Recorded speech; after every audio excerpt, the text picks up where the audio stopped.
City Vision. This for the people.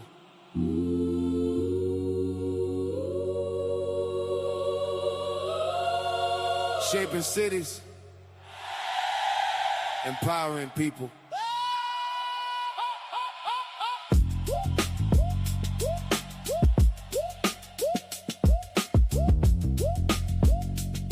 We shaping cities. It's for the people. We shaping cities. Yeah. We shaping cities steady. Building from the base. Building from the base. From the base. Empowering people. Put the power in their face. Yeah, power in their face. Power in their face. From the block to the top. Yeah, we level in the space. City Vision, we the future. Yeah, we stepping in the place. Yeah. Started with a spark, now the vision, vivid, living proof. From the ground to the grind, had to tighten every move. Spark, proof, grind, move. Turn the losses into lessons, now we leveling the views. Now the city seeing clearly. We the ones they gotta choose. From the pain to the purpose, put the work in with the work. Working with the work. Working with the word. Got to plant it in the dirt just to show them what it's worth. Work. We shaping cities steady. Building from the base. Empowering people. Put the power in their face. Power. Face. From the block to the top. Yeah, we level in the space. City Vision. We the future. Yeah, we stepping in a place. Every block got a plan. Got a plan. Every plane got a plan. Got a plan. Turn the fear into fire. Fire don't fade. Now we building up a legacy they never could erase. Erase.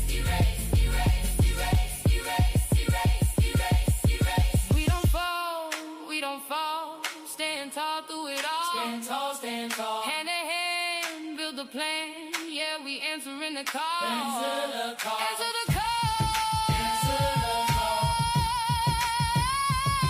If we move it as a unit, ain't no limit, none at all. We shaping cities steady. Building from the base. Empowering people. Put the power in their face. That power in the people. Power in the people. Power in the people. From the block to the top, yeah, we level in the space. City Vision, we the future, yeah, we stepping in a place. Shaping cities, empowering people. Shaping cities. Empowering people.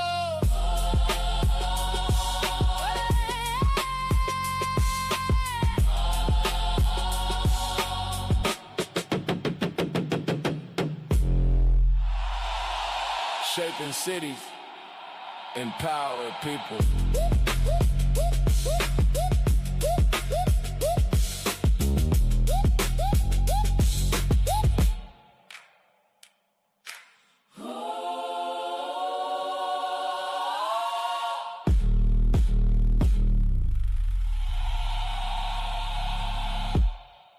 City Vision.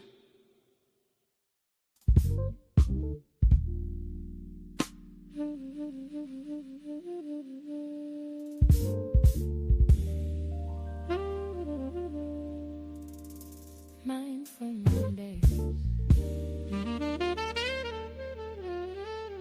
Mindful Monday.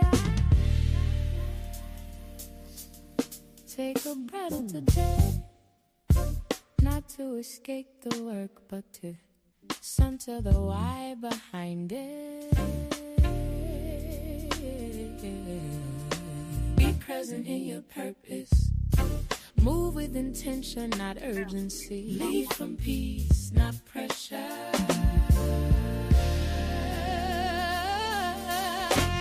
Mindfulness isn't slowing down the mission, it's sharpening it. Stay grounded, stay focused, stay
Mindful Mondays, Mindful Mondays,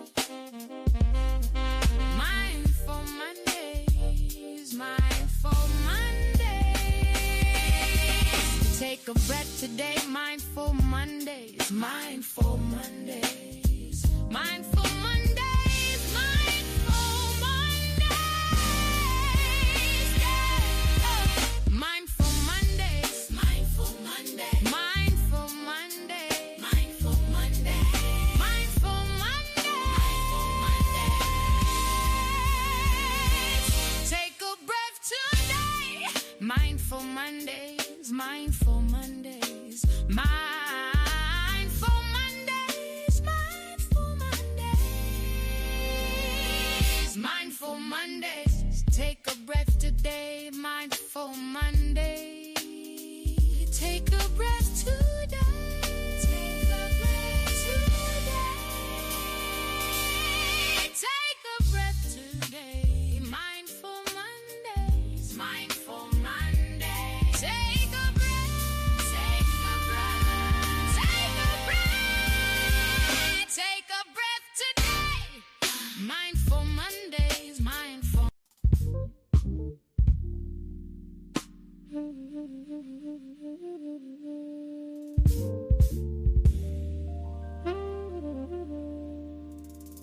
Mindful Mondays. Mindful Monday. Take a breath today. Not to escape the work, but to center the why behind it. Be present in your purpose. Move with intention, not urgency. Lead from peace, not pressure.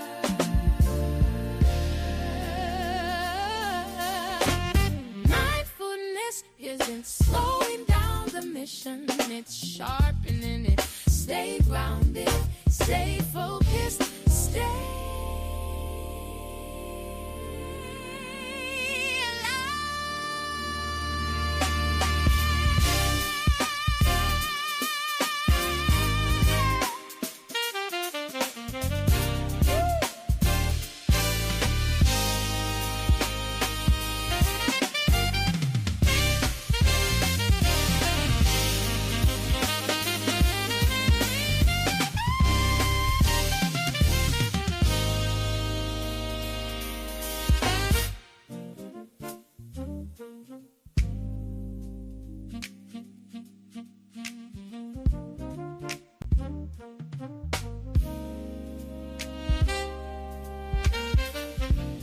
Mindful Mondays, Mindful Mondays, Mindful Mondays, Mindful Mondays.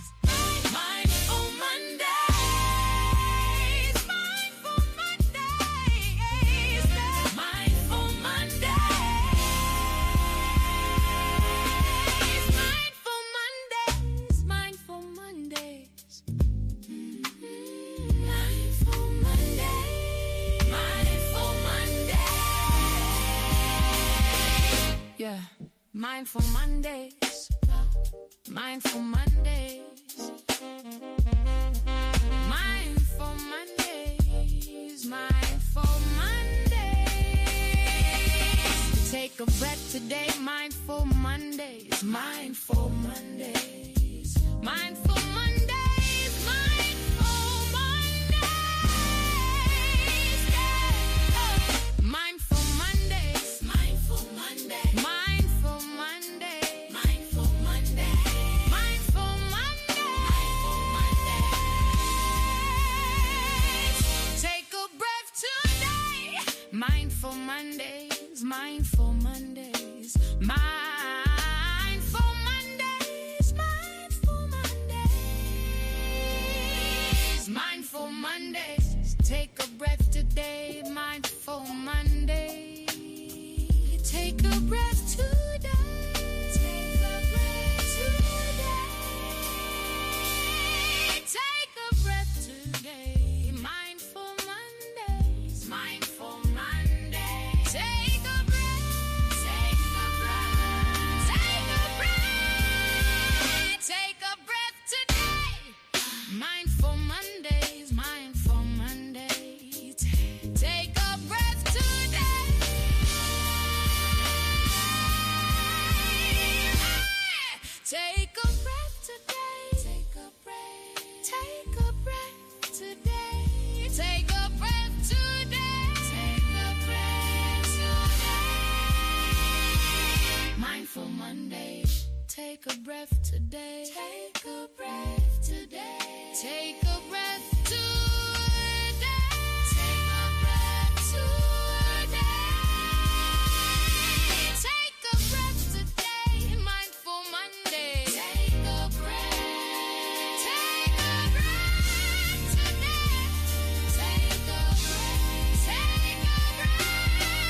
breath today. Take a breath today. Take a breath. Take a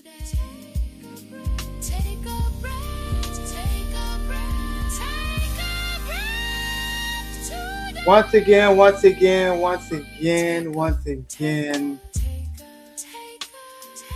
Tavon Brooks here. Let me let the song end for a second. But that last note is what makes it.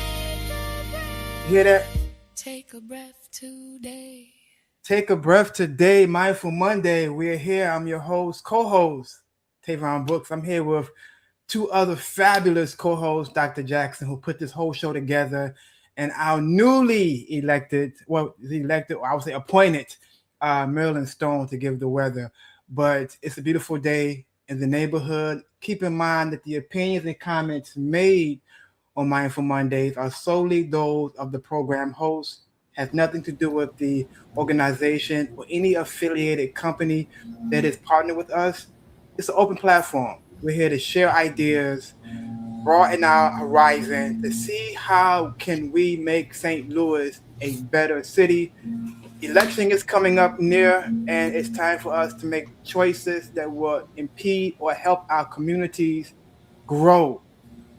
And it's all about the people. Dr. Jackson, good morning, sir. How are you? I am doing super. Normally we have at this time a summary of some of the GIFs all week. And at this point, we have a pretty busy schedule, TB Brooks. And so we're gonna forego that.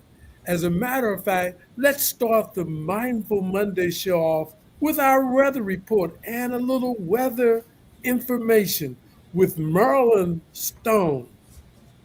Yes, Ms. Stone, let me get you set up. Thank you. I'm glad to be here. And I got a lot of news on the weather. All right. As you're setting up, I understand some of your friends are going to, we have a commentator near the end of the show who will give us some feedback in terms of how we're doing. And what's that young lady's name, Marilyn? Michelle Hayden. Michelle Hayden. Ms. Hayden, thank you for joining us, and we hope that you are a regular on our show. Each week, we try to have somebody give us a commentator, some comments on how we did, what we could improve, and what they really, really liked. Well, enough of that. Let's go directly on to Marilyn Stone. Okay. You see the slide. It's the 7-day weather forecast, starting with July 27, 2026. You have Monday from low to high, 79 to 97 degrees Fahrenheit. Mostly sunny with a 4% chance of rain. Tuesday, 70 to 91 degrees, partly cloudy, a 7% rain. Wednesday, 67 to 89 degrees, sunny, 13% chance for rain. Thursday, 69 to 88, partly cloudy, 5%. Oh, so far, it sounds pretty good. Friday, 70 to 82 degrees, showers, 46 chance for rain. Saturday, 67 to 81 degrees, scattered thunderstorms, 54% chance for rain. And Sunday, 67 to 85 degrees, mostly sunny, with a 14 chance for rain. Most of the time, we don't think much about the weather unless it's snowing or we have great thunderstorms and etc. But our lifestyles can have a profound impact on the planet. Our use of power at home, how we move around, what we eat, and how much we throw away all contribute to greenhouse gas emissions. So, the 4 major human activities driving global warming, enhancing the greenhouse effect, are burning fossil fuels, 2, deforestation and land clearing, 3, intensive agriculture and livestock, and 4, industrial processes and waste. Fossil fuel, coal and oil and gas are by far the greatest contributor to global climate change, accounting for around 68% of global greenhouse emissions and nearly 90% of all carbon dioxide emissions. So, how do we define it? Wikipedia defines fossil fuels as non-renewable hydrocarbon materials, that's coal, oil, and natural gas, forming naturally in the Earth's crust over millions of years for the buried remains of historical organisms. Okay, how is coal formed? Let's take a look at it. In the swamp, 300 million years ago, before the dinosaurs, many giant plants died in swamps. 100 million years ago, over 100 million years ago, the plants were buried underwater and dirt. Heat and pressure turned the dead plants into coal. Petroleum, which is gas, petroleum and natural gas formation. 300 to 400 million years ago, tiny sea plants and animals died and were buried on the ocean floor. Over time, they were covered by layers of silt and sand. Over millions of years ago, the remains were buried deeper and deeper. The enormous heat and pressure turned them into oil and gas. Today, we drill down through layers of sand and silt and rock to reach the rock formations that contain oil, gas, and deposits. Fossil fuel releases carbon dioxide, CO2, into the atmosphere. But in addition, there are natural processes that produce CO2. They are humans and animals breathe in oxygen and exhale carbon dioxide. Dead plants and organic material release carbon dioxide as they decompose. Oceans naturally exchange millions of tons of CO2 into the atmosphere daily. And volcano eruptions vent stored underground. Oh, what did you do? He just went to the next slide. Okay.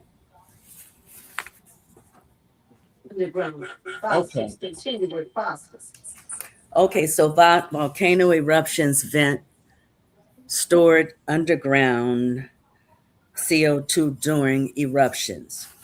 Now, something happened to this, and I'm not sure what it is. Well, tell us. Go ahead. We can give you some additional time next week, but tell us what the scientists predict, and then we'll get back to your report because we got a couple of people coming today. I know we're packed. So let me just tell you this, two things. Okay.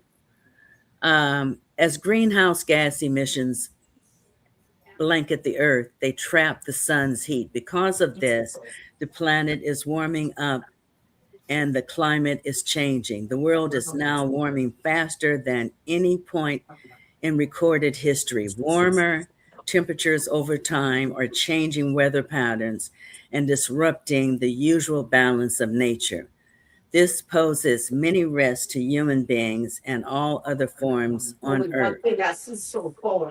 Okay, aside from energy, fossil fuels derivatives are used to create everyday materials like plastic, asphalt, and synthetic fabrics, even Vaseline petroleum jelly used to get rid of ashy legs. So I'm going to complete this report with the scientific predictions. The first one, only three. The first one, an 83 to 85% chance that 2027 will be hotter than 26, due to the global temperature rising, enhancing the greenhouse effect.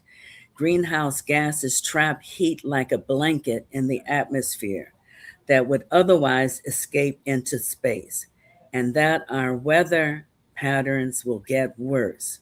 The second one, scientists project that in the 2030s, global temperatures will permanently breach the critical 1.5 Celsius warming limit, ushering in more severe and frequent weather extremes.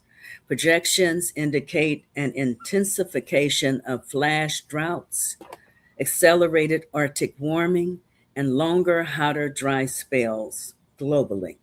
And the last one, scientists project that by the 2050s, the Earth will cross the critical 1.5 degrees Celsius global warming threshold. This will fundamentally alter global weather patterns, resulting in substantially hotter summers, more frequent and intense heat waves, amplified severe storms, prolonged droughts in vulnerable regions, and higher sea levels.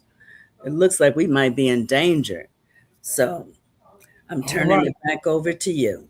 All right. Thank you very much. And thank you for digging in depth, because somebody asked the question last week, why were we having hotter temperatures? You answered the question very distinctly. Well, we also need our information regarding technology. And our technology person, Cheryl Watts, the stage is yours.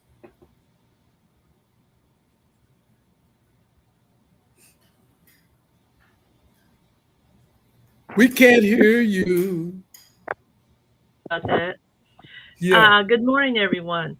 And to build on the information that you've just been given about global warming and all the extreme heat that we're going through right now, I thought we'd look at what do people use for personal technology to try to keep cool. You know, a lot of us have done the old-fashioned thing. You throw the wet towel in the freezer and pull it out, throw it around your neck. But how many people are going to walk around in public with this super cold wet towel that doesn't stay cold very long? You see people using old-fashioned paper fans all the time. Does it really cool you off?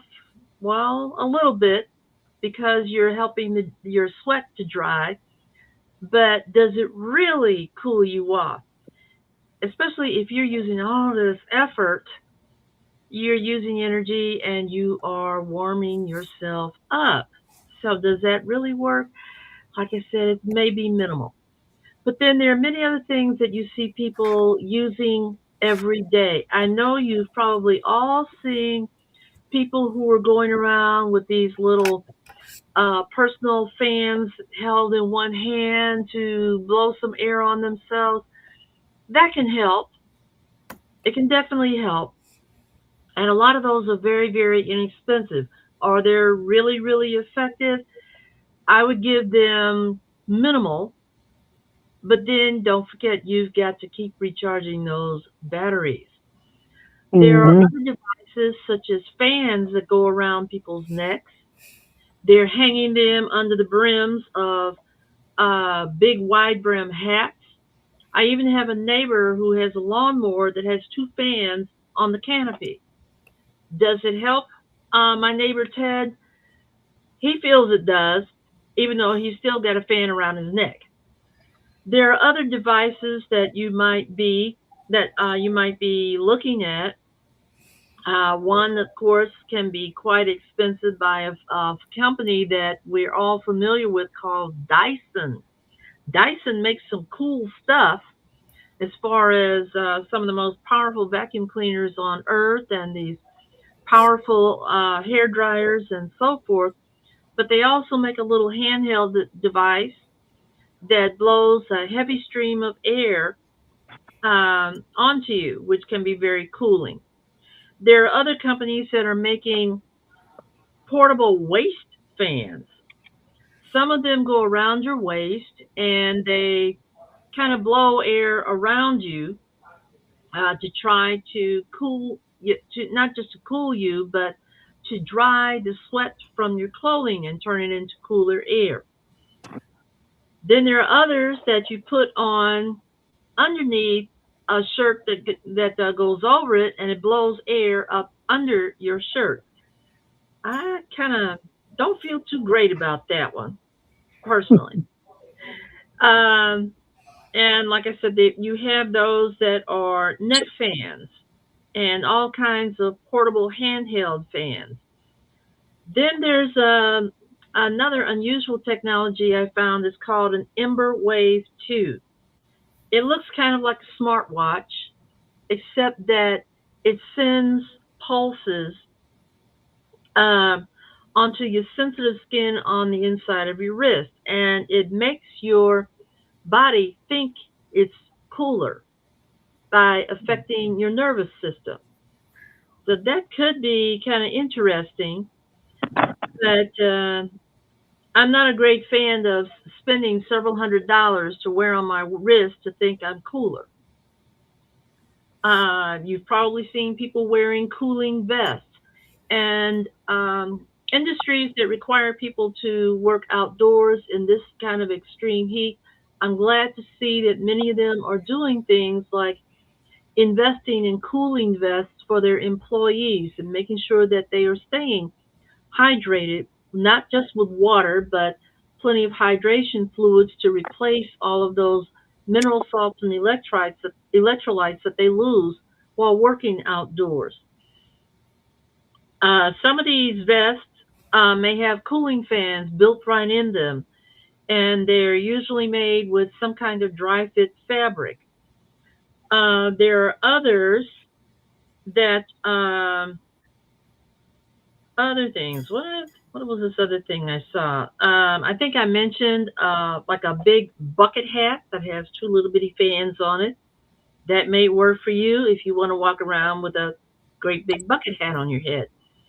But that might not be the most efficient thing for you. Some people may use a little fan that clips to their waistband. That may work. That may work, but it may not. There are little tiny clip-on fans that some people can actually attach to their kids, but it can get a little uncomfortable and kids will probably pull them off. So however you decide to keep yourself personally cool, and decide upon what's in your budget, what's in your convenience level, and what you're willing to put up with, essentially.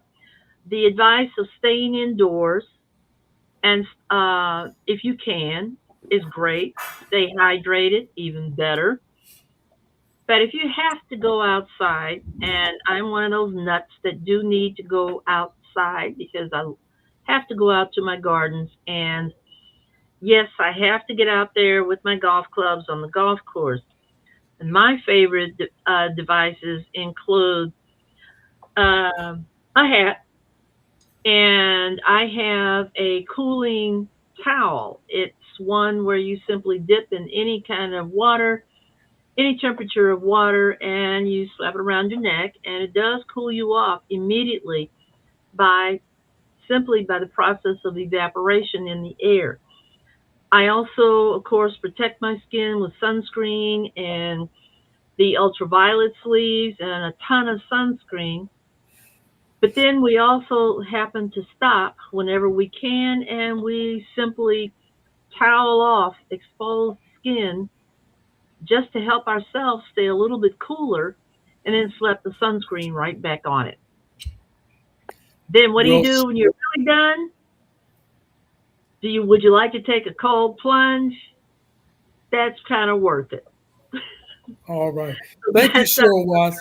Today we've talked about the weather because of what Marilyn told us, and we've got to do some things later on so that we don't get to some of these critical points. And So listen carefully because on future shows you'll hear more about that. Well, Dr. Parr, it is time for the thought for the day and the word for the day. So help us out, sir, and then go right on with your moments in history. I just want to say to Marilyn, are you sure we're talking about the future? It seems like the information you gave us was happening this summer. Anyway, the word of the day is paragon. Paragon is a noun. It is a perfect example of a particular quality or person or thing viewed as a model of excellence. Like Cheryl, she's a paragon of the technology hour. When you call something a paragon, you are stating that it is the ultimate standard or ideal.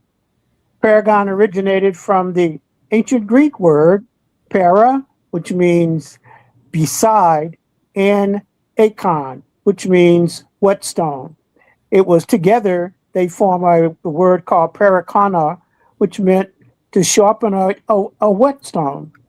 The word eventually passed through the Italian language and eventually the Middle French language and became a word in French that meant using a jeweler's stone to meet the standards of everything. So how did it evolve into a person? Well, in the 1500s, it entered the English language. And of course, keeping the meaning of excellence, they extrapolated that to people. So meaning people are being excellent or people being a high model standard of excellence. Synonyms for paragon are epitome, quintessential, hypothesis, embodiment, acme, ideal, peerless, and exemplary. Sentences of paragon. Tiger Woods, Cheryl, was a paragon of golf before his injuries. Another sentence. As a paragon of modern architecture, the bridge was both necessary and picturesque. Another sentence using paragon, so you can see the differences. Dr. Jackson is considered a paragon of educational grants because of his unparalleled dedication to helping people. Lionel Messier, another sentence, Lionel Messier is often viewed as a paragon of soccer in his country. Our quote for today comes from a young man who was born and raised in the state of Missouri, has a monument in Diamond, Missouri, and is an icon in the agricultural field, and that is George Washington Carver. George Washington Carver's quote says, quote, "When you can do the common things of life in an uncommon way, you will command the attention of the world." Again, I will repeat that. When you can do the common things of life in an uncommon way, you will command the attention of the world. He believed that one does not need a big platform to make a massive impact. Most of life consists of ordinary tasks, basic problems. True greatness comes from treating those ordinary tasks with extraordinary care and gathering more information and waiting for a perfect time to highlight those, not waiting for a perfect time to highlight those, but going on ahead and doing what you have to do to make those things very important in the world. That was George Washington Carver. Again, he has a 250-acre monument in Diamond, Missouri. I hope some of you go to visit it because you will find that it is a very extraordinary place. By the way, it was the very first monument dedicated to an African American in this country. And January 5th is considered Emancipation Day. That is also considered George Washington Carver's special day, which also was the first holiday for an African American, but it's not a national holiday. That's why you probably don't hear much about it. Now, some highlights in terms of African American history. You have a list of African American history dates for the period of time between July 29th all through this week. However, I want to give you a couple of more highlights that are very, very important for this particular month. One of them is July 20th, 1967.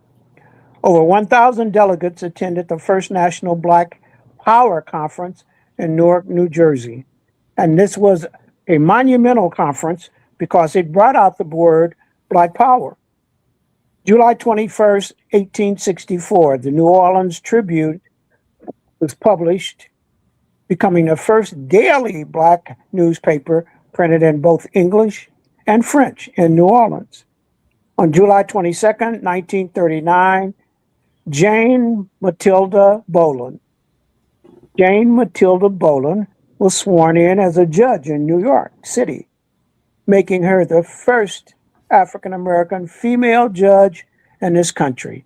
And she was the example of the number of African-American female judges who are now ascend to the bar. Very, very outstanding person. July 25th, and you have to remember, in that time, 1939, that was a lot of times when Jim Crow laws prevented African Americans from almost doing anything. We still persevered, survived, and achieved. July 25th, 1916, inventor Garrett Morgan used his newly patterned safety hood, eventually it became our gas mask, to rescue workers trapped in a noxious tunnel in Cleveland, Ohio. His invention has been used, improved, and modified, but he was the one who basically invented the gas mask. I want to go back a little bit to one other inventor, and that's Elijah McCoy. Elijah McCoy received his pattern on July 23rd, 1871. He patterned the automatic lubricating cup for railroads. Until that time, they did it all by hand. His invention did it by a machine. It saved time, it saved money, and it also brought out the invention of the idea of the word and phrase, the real McCoy. So an African American was the one who inspired that phrase, the real McCoy, because whenever the railroad men went to get this coupling device and somebody tried to give them an imitation, they said, no, we want the real McCoy. Despite he had over 50 inventions, he was considered actually the Alexander Graham Bell of African-American inventors. And in spite of all his 50 patterns and 50 inventions, he died in financial poverty and a very sick person.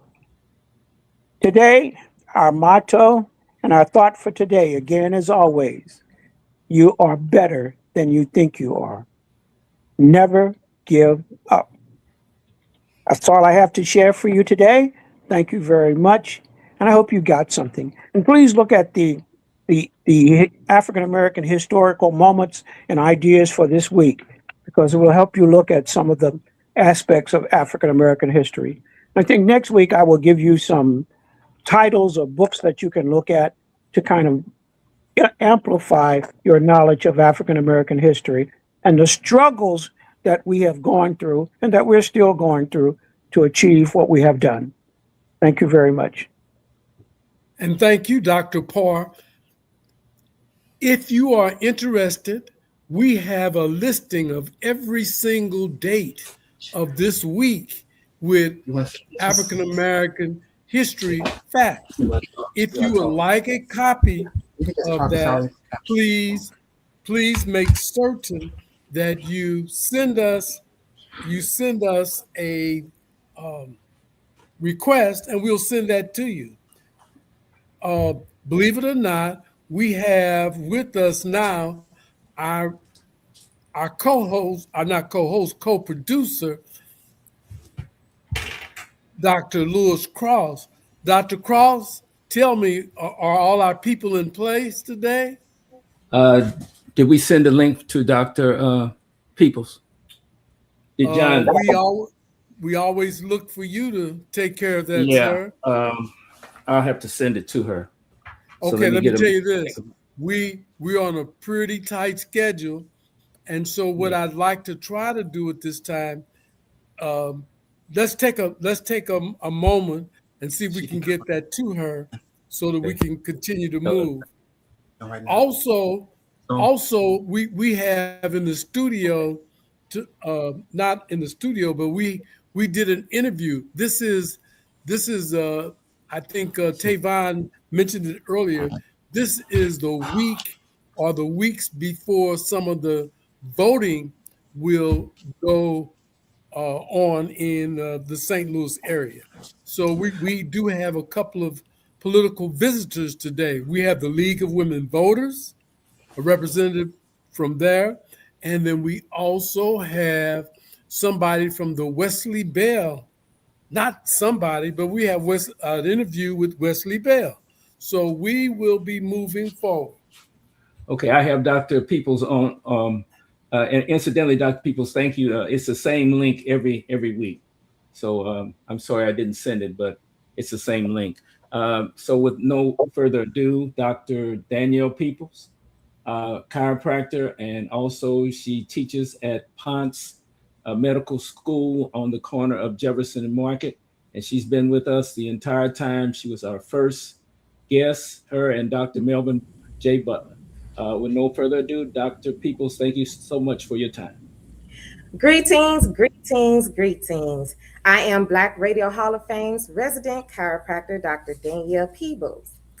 In this role, it is my goal to show you all the things and all the benefits of chiropractic in your life. And today is no different. Today, I plan to cover the connections between chiropractic, stress, and intimacy in the aging population. So I figured I couldn't do this by myself. We want to bring some friends along. So today I brought along Miss DeAndrea, a licensed sex therapist. Please put your hands together for Miss DeAndrea. All right. Tell us who you are, Miss DeAndrea. Yes. Hi, everyone. My name is DeAndrea Blaylock Solar, and I am a licensed clinical social worker and certified sex therapist in the St. Louis area. I'm also I provide supervision for those who are seeking clinical licensure as well. I own a private practice, Sankofa Sex Therapy, where I provide individual therapy as well as therapy to those in all types of relationships, work toward their self-defined goals, specifically related to sexuality and relationships. And I've been providing sex therapy in the area since 2011. So I'm not new to this thing, I'm true to this thing. You heard her. So there's this driving energy behind all life's processes, from the maternal love to your desire to have knowledge, your desire for nutrition, even your victory, and of course, sexual behavior. Does anyone know what that energy is that I'm referring to? Can anyone take a guess what word I'm referring to as the energy behind all life's processes? They like, nope, not me. It's the desire to live and to live better and do it with and have a corresponding mate sometimes. Yes. And the energy, the word that I'm really looking for is libido. Now, see, when you all think of libido, most people think of sexual desires. But libido is the desire for learning. It's the desire for life and sexual desire. See, these processes are regulated by neurotransmitters and hormones within the body. Neurotransmitters are chemical messengers within the nervous system. The ability for your nervous system, as well as the, of course, neurotransmitters to function at its full capacity is greatly impacted by the amount of stress that your body is under. So I want you to repeat after me. Brain, Brain, Brain, body, Body, body, chemistry. chemistry. chemistry, All right, we're going to do that again. Brain, brain, body, body, chemistry. chemistry, Chemistry. Now we're going to do it a third time just to convince me that you were on board. So brain, brain, you're not selling it. Brain, brain, brain, body, body, chemistry. chemistry. Very good. Thank you. So before his passing, I had the opportunity to learn from one of the last living chiropractors who studied under Dr. B.J. Palmer. Dr. B.J. Palmer is actually the son of the founder of chiropractic, Dr. D.D. Palmer. That person I learned from is Dr. Versendahl. And one of the things he taught me was that stress in the body falls under these three categories: brain, body, and chemistry. A brain imbalance certainly can have an impact on the concentration of neurotransmitters within the brain and spinal cord. Micro and macro traumas of the body, whether it's for a short period of time or a prolonged period of time, can impact not only the neurotransmitters, but also the muscles and glands that they have an effect on. And lastly, chemistry. The things that we put into our body, whether it's food, drinks, and even the medications that we take, can have an impact and stress the nervous system. The stress to the nervous system, which controls everything, is going to consequently have a stress in other systems, whether it's from the endocrine system, which controls your hormones, to the reproductive system. A stress to the reproductive system, in turn, can affect your intimacy. And we may know personally or know others. Any impact and adverse effect to intimacy can ultimately affect your relationships. However, Mrs. Solar and I have ways to help you along that journey. Yes. So thinking about all of the different ways that stress affects our body, specifically affects our sexual functioning.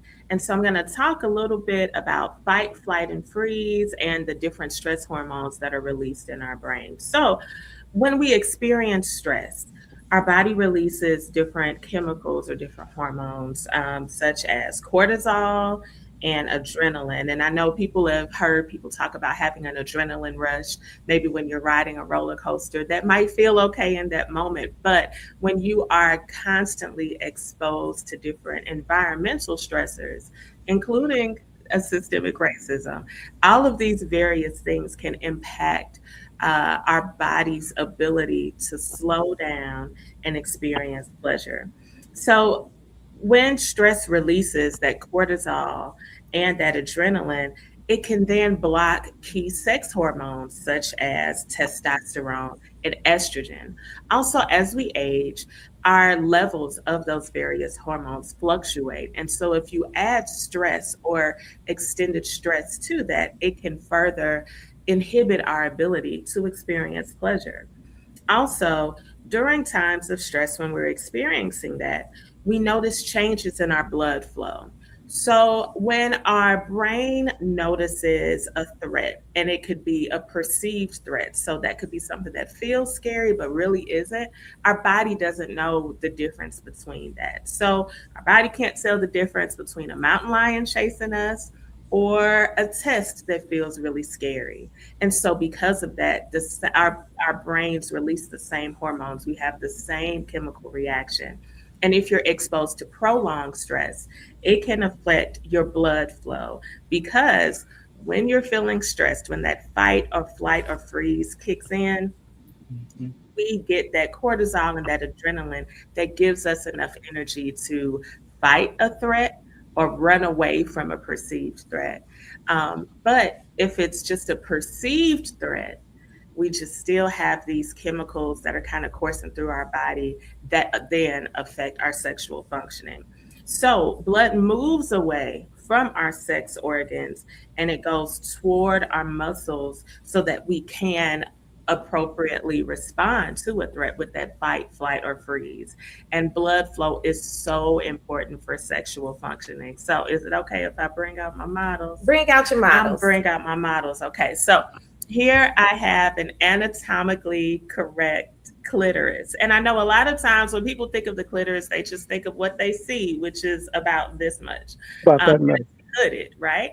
However, all of this is internal, and it's important to know that the clitoris has the same amount of, yes, the views and opinions expressed in this program are not those of the host. Amen, amen, sister. Dr. Danielle already hit me, so I knew it was coming. But it's important to understand that the clitoris has the same amount of erectile tissue as the penis does. It's just that clitorises are mostly internal as opposed to being external. But the key issue here is blood flow. And if you're experiencing prolonged stress, that is then inhibiting the blood flow that you can have to experience pleasure. And so, and it's the same thing with people with penises. If you're having inhibited blood flow, that then takes away your ability to have the same types of erections that you would like to have. And so it's important to learn how to manage the stress that you're experiencing, as well as staying hydrated. Staying hydrated helps with blood flow so that you can have appropriate functioning. So I know I just whipped out the clitoris, but I just want to show it. You whipped it out. I did whip out the clitoris. I put the clitoris on the table. But I want to show what that looks like internally. Okay, so this is a vulva. And I know a lot of times people call the entire wonderful thing a vagina, but that's inappropriate. The entire thing is called a vulva. The introitus is called the vagina. But this entire thing is a vulva. And the clitoris, you see, we only see the head here, but the rest is internal. Okay? So just so that you know, it's like, well, where does all that go? All of it is hidden. It's hidden behind the wonderful thing, but it's there. And again, blood flow can be restricted when you have prolonged exposure to stress. So learning how to manage that. Also, it affects not just, like I said, not just people with vulvas, but people with penises as well. It can affect erectile dysfunction and vaginal dryness or painful sex. Also, exposure to prolonged stress can inhibit that libido that Dr. Danielle was mentioning. Worry and fatigue can both deplete your desire. And also, it keeps you distracted. It pulls you away from physical pleasure and sensuality. And also, there's this idea of performance. We may get in these loops of anxiety where we're wondering if we'll be able to please our partners in that moment. And so I do have a couple of research studies that I found that talk about stress and how it affects our body. And one study from 2013 mentions that high levels of chronic stress were related to lower levels of genital sexual arousal. Basically, if you're stressed out, you're unable to be fully aroused. And that arousal then helps you to have better sexual experiences. And then another study from this year, from 2026, talks about the negative effects on testosterone specifically and sexual functioning. Psychological stress has this impact on the decline of testosterone, and it's influenced by the intensity, how intense a stressor is, how long it lasts, and the nature of that stressor. So all of that to say, stress is something that can negatively impact our ability to access sexual pleasure. So it's important to learn how to manage stress so we can all have good sex. Of course, that's the goal. Now, how does chiropractic come into that? Well, here I have the spine beside me. Each level of the spine correlates to spinal nerves that goes to specific organs, specific glands, specific muscles, as well as controls the blood flow. There are areas within your upper back and lower back. If you're having aches, pains, discomfort, muscle tightness, even just simple muscle tightness, it may not hurt. That can also impact the blood flow. It can impact directly those sexual reproductive organs, more specifically that lower back. So if you're walking around here with lower back discomfort and you're, of course, stressed, then you need to get into the chiropractic office for your regular adjustments so that you can manage the stress. Adjustments to the spine doesn't only work for the reproductive system. It helps you manage the stress. It helps clear the brain fog and clear out the fog within the nervous system that is controlling all the other systems of your body. And the reproductive system is no different. The cardiovascular system, no different. You want to be able to breathe, so of course the respiratory system. All of these systems are addressed by adjustments to the spine. And yes, we do impact those neurotransmitters and hormones alike. As the author of Sex Sent Me to the Chiropractor, I have a book on Amazon. If you want to continue to learn about stress in the brain-body chemistry, as well as its impact on the reproductive system, covering erectile dysfunction, pregnancy, menstrual cycles, menopause, as well as miscarriages, check out that book. It's a really comedic read, and as you learn about chiropractic and its impact on the sexual reproductive system. Are there any questions for us? You know, I have a lot of questions, Dr. Peoples. You can't see me because I'm behind the scene, but you know, when it comes to health, I have a question. So, again, views and comments are made by the host, only the host. So, we live in a stressful environment, especially as African Americans. Everything is stressful. When we walk out our door, who we interact with. 2 questions, but you can actually sum it into one. Does porn help in any way? Is that a help thing, or also diet? Does diet also help in this factor as well? So those are 2 answers. I'll let her handle the porn one, and I have my thoughts about the porn. Too much of anything could be a problem. However, with the diet portion that I'll mention is absolutely diet is going to play a role. Unfortunately, especially African Americans, we're unaware of the food that I like to categorize as inflammatory foods, whether it's cheese, it's milk, it's bread. We, as a collective, do not understand how inflammatory those foods are and what are those impacts. It's more specifically the one that is really wreaking havoc, and I know this is going to seem rather repetitive, it is sugar. But when people think of sugar, they're thinking of the granulated sugar, or they're thinking of something sweet, such as a cake, but it's more than that. Sugar is found in everything, from paste to the soft drinks that you're drinking, to your beloved bread.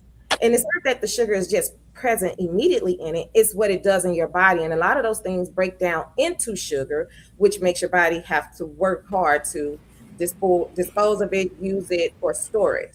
So yes, diet does play a huge role in intimacy. So you want to eat right. That's why they have fun things like food as an aphrodisiac, strawberries with chocolate. Those things can enhance the mood, but it also brings water to the body. You have to stay hydrated. You have to stay hydrated, because if you don't stay hydrated, your body is going to rob Peter to pay Paul. And in the first place it's going to take the water from is your skin. And you run around here looking like an alligator. The second thing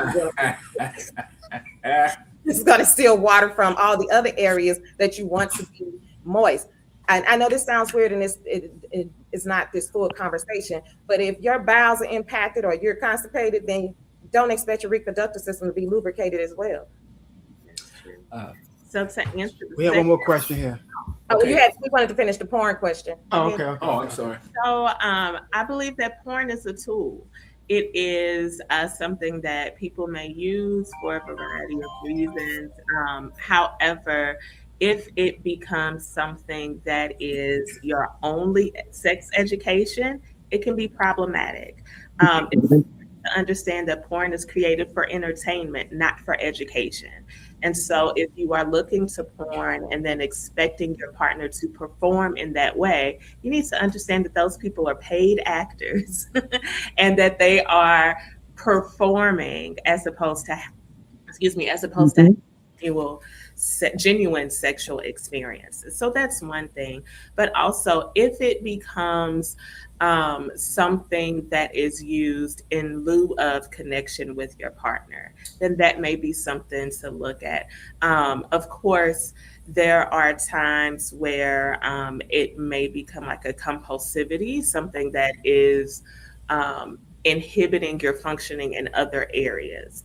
Then it's a challenge. However, it can be, like I said, used as a tool for a lot of different ways, but it's just important to look at the way that you're using it. Are you using it in lieu of a partner? If you have a partner, but you prefer to use porn, then that may be something to look at. We have another question here from Dr. Cross. But before I give him the question, the song says cheaper to keep us, so technically we're paying the woman to be with us, so she got to perform as we. That's just a comment. Comedy. I'm gonna keep my day job, but I'm gonna let Dr. Cross answer the question. Oh, yes, I wanted to know about the sexual harassment medications that are on the market, and I understand that they have even extended the amount of time that you can have an erection now from 4 hours to, I think, 13 or something like that.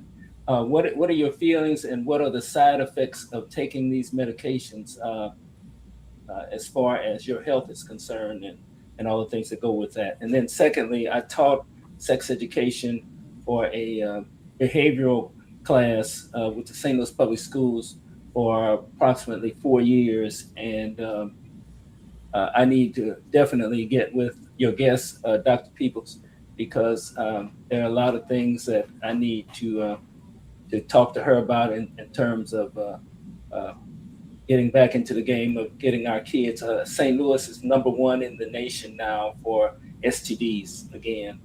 And when I took over teaching the class, we were #1, and that was approximately 15 years ago. So we want to get back into those schools and let these kids and parents know what they can do to kind of cut the percentages for STDs in our community. But okay, thank you. Yeah, I'm going to work backwards a little bit just to mention that comprehensive sexuality education. So that's sexuality education that includes information about pleasure, it includes information about birth control and various types of birth control. Comprehensive sexuality education has been proven to be more effective than abstinence-only sex education, because when people decide to have sex, then they're armed with information on how to have safer sex. So just wanted to throw that out there, because what we're noticing is an increase in STI transmission as well as unwanted pregnancy, with an increase of abstinence-only sex education. And the reason for that is because our kids don't have the information so that they can make informed decisions. So just wanted to add that. You talked about the erectile dysfunction medications. So it's very interesting how they were developed. They were developed as heart medications for children in the NICU. And what they found was that these children were having erections. And it was like, oh, this is the side effect. But what it is, and it's important to understand how the PDE5 inhibitors work. They help to increase blood flow, which is why it then increases the ability for people with penises to have erections. And so when you're taking those medications first, you want to make sure that your body is healthy enough to have erections. If you have underlying health issues, you want to talk with your physician about what medical interventions can be appropriate. Would it be more appropriate to use a penis pump as opposed to a PDE5 inhibitor? All of these different things need to be discussed with your medical provider, and not just taking some medication. What they sell at the gas station. You know what I'm talking about? Yes. Whatever, the honey pack. Yeah, that's what it is. Yeah. Talk with your doctor first to make sure that you are physically capable. Yes. Okay. And then also the idea of like having these lasting erections. I think it's important. A lot of times, and something I talk with my clients about, people are wanting the spontaneity of sex. The challenge is that it ain't never that spontaneous. Even if you were dating someone, you took a shower before you went over there because you thought something might pop off. So it's important to know that it's okay to plan. Yeah. And with the PDE5 inhibitors, you do have to plan. Now, that is why it's important that you notice if the erections are lasting longer, that because it is a heart medication, that you seek medical attention. And so what all of this boils down to, talk with your doctor to make sure that your heart is healthy enough for those medications, that your body is healthy enough for different types of sex. And sex does not only have to be intercourse. There are other ways to enjoy sexual pleasure. So, Thank you so much. you're welcome. Dr. Peebles, as always, it's an honor to hear you speak. The guests you bring on to the stage also actually boosts our viewers. You have a lot of content to share to the people. And I think it's because this is part of life and this is procreation. And if we do it right, we can actually save our nation according to what it's for. So I thank you so much for what you bring to this platform. Thank you. I appreciate the range that you all are giving me, the opportunity to be as creative as possible. I enjoy teaching about chiropractic in so many facets, and I'm always teaching, especially in my office. But I tell you, when you all brought the visual component, I said, oh, they done messed up now. They gave me a stage. Oh, like popcorn. All you need to bring is your popcorn, and I got a show for you, because chiropractic is best learned when you are able to see it. We haven't messed up, Dr. Peoples. We are honored, really. But thank you. I said, "Ooh, I'm going to moonwalk for them." I'm not moonwalking today. Okay. But to reach me, to get in contact with me, you can find me at stlprohealth.com, or you can give me a call at 314-607-9150. You're more than welcome to reach out for an appointment, for a consultation, even if you want me to come in and do public speaking or presentations. Ms. Solar, how can they find you? Yes, you can reach me at SankofaSexTherapy.com. That's S as in Sam, ANKOFA, sextherapy.com. And I'm at Sankofa Sex on Threads and Instagram. Well, thank you for having me. Enjoy the rest. Let's give both of them a hand. Thank you. And we. Give them a hand. All right. Tavon did. Yes, sir. All right. I said, did Ray John come in the studio? He is not on yet. We do have Miss Victoria Turner, who just. Hello, Victoria. Well, now Victoria is on, but evidently Joan just called me and said she couldn't get on. Are we going to do you want to do them first or after we do Dr. Ross? We can do them we can do them first. Okay, that's fine. So who are we doing first? Miss Victoria. Ladies and gentlemen, T.B. Brooks. All right. See if you can also let Victoria in, and also Joan Hubbard says that she can't get in. She's here she comes. There she is. She's coming on. She's on now. All right, so we're going to get. All right, we got both. Sage, this is the voting time, and we're not pushing ancient African history back. We're simply allowing these ladies, because they have some other duties in terms of spreading the word about voting. We're simply going to let them do some talking, and because people want to know about the amendments, and they want to know about voting.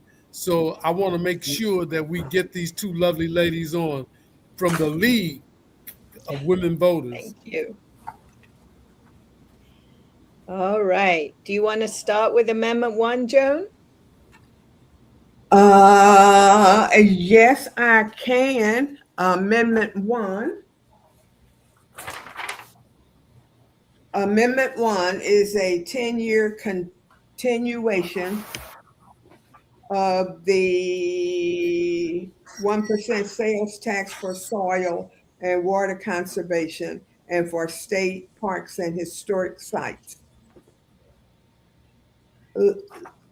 There is no increase in taxes for this particular ballot issue.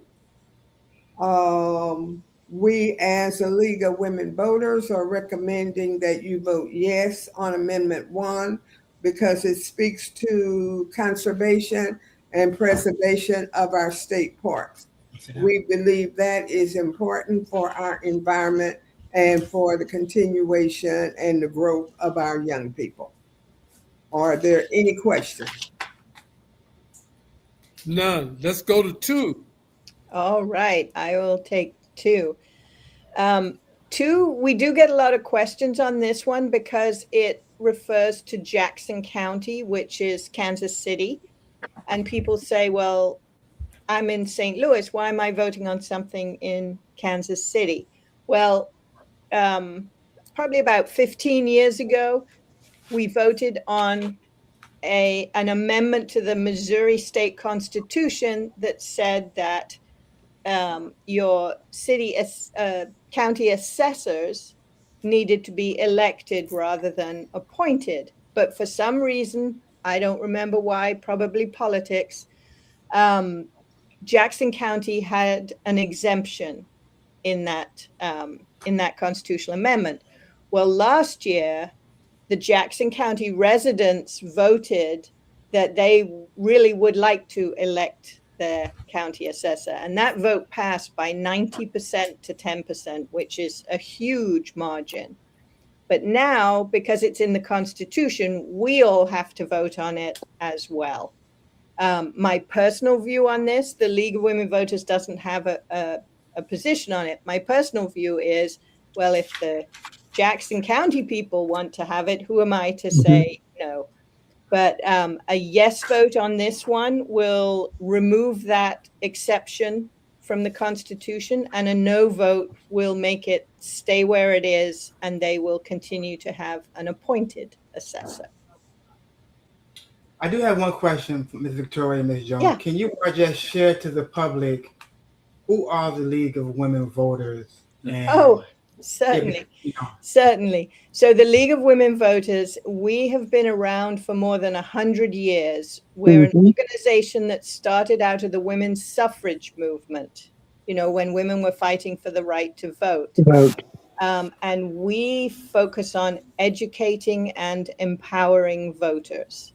So you probably will come across us at local events. We're doing voter registration.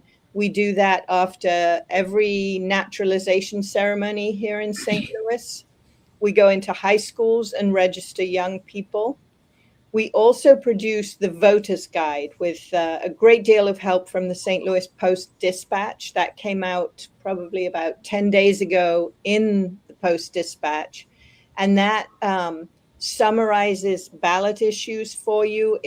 We send questions to candidates. Just short questions, for example, what will be your priority if you're elected? And you can compare their answers so that you can see what the candidates are about, see who you'd like to vote for.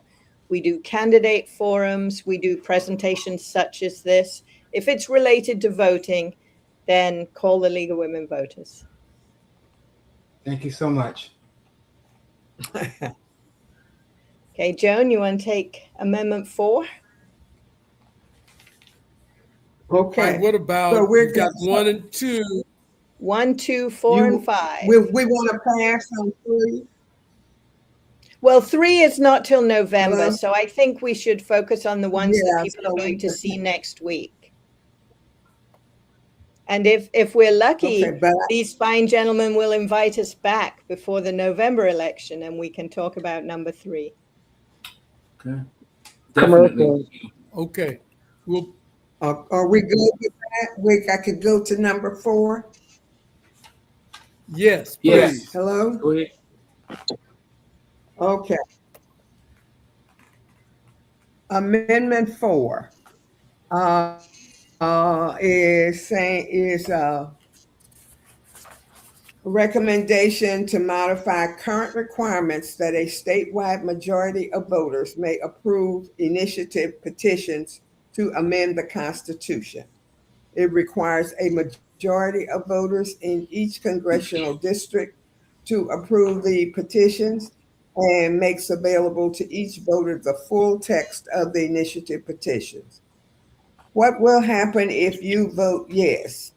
This will require a majority of voters in all 8 congressional districts to approve a citizen-led initiative petition to amend the Constitution.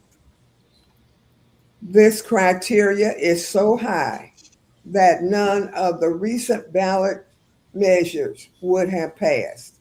And I'm talking about Medicaid, raising the minimum wage, mandatory sick days. She's breaking up. And marijuana legislation. Joan, you're kind of breaking up, so maybe you might want to go over that again. She's frozen now. Hello? Yeah, you were breaking up. So yeah, you were breaking up. Are we breaking up? You were, yes. You were. Yes, you're breaking up. Tavon, I left on your Okay. Well, wait.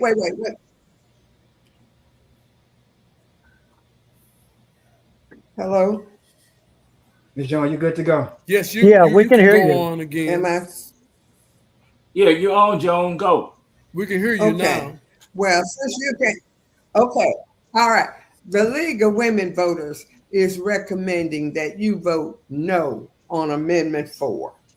This is this severely limits our opportunity to impact citizens. This severely impacts our ability to present to the legislature citizen-led petitions. We vote no. Under this rule, we would not have been able to get Medicaid expansion, minimum wage, and remember the mandatory sick days and the marijuana legislation. So what we are saying is for amendment number 4, vote no. And I'll stop talking before I run out of time. Okay? Any questions? None. Let's go on to 5. Any questions? Yep. I will talk about number 5. Now, Amendment 5, if you ever watch local TV, you've probably seen a bunch of commercials about Amendment 5, all saying how much money you're going to save. This one proposes to phase out the Missouri income tax and replace it with higher sales taxes. Now, that could mean the sales tax rate that you pay today will go up, or it could mean that sales tax will be put on things that are not taxed today. We don't know because the legislature who are proposing this have not shared what their plans are.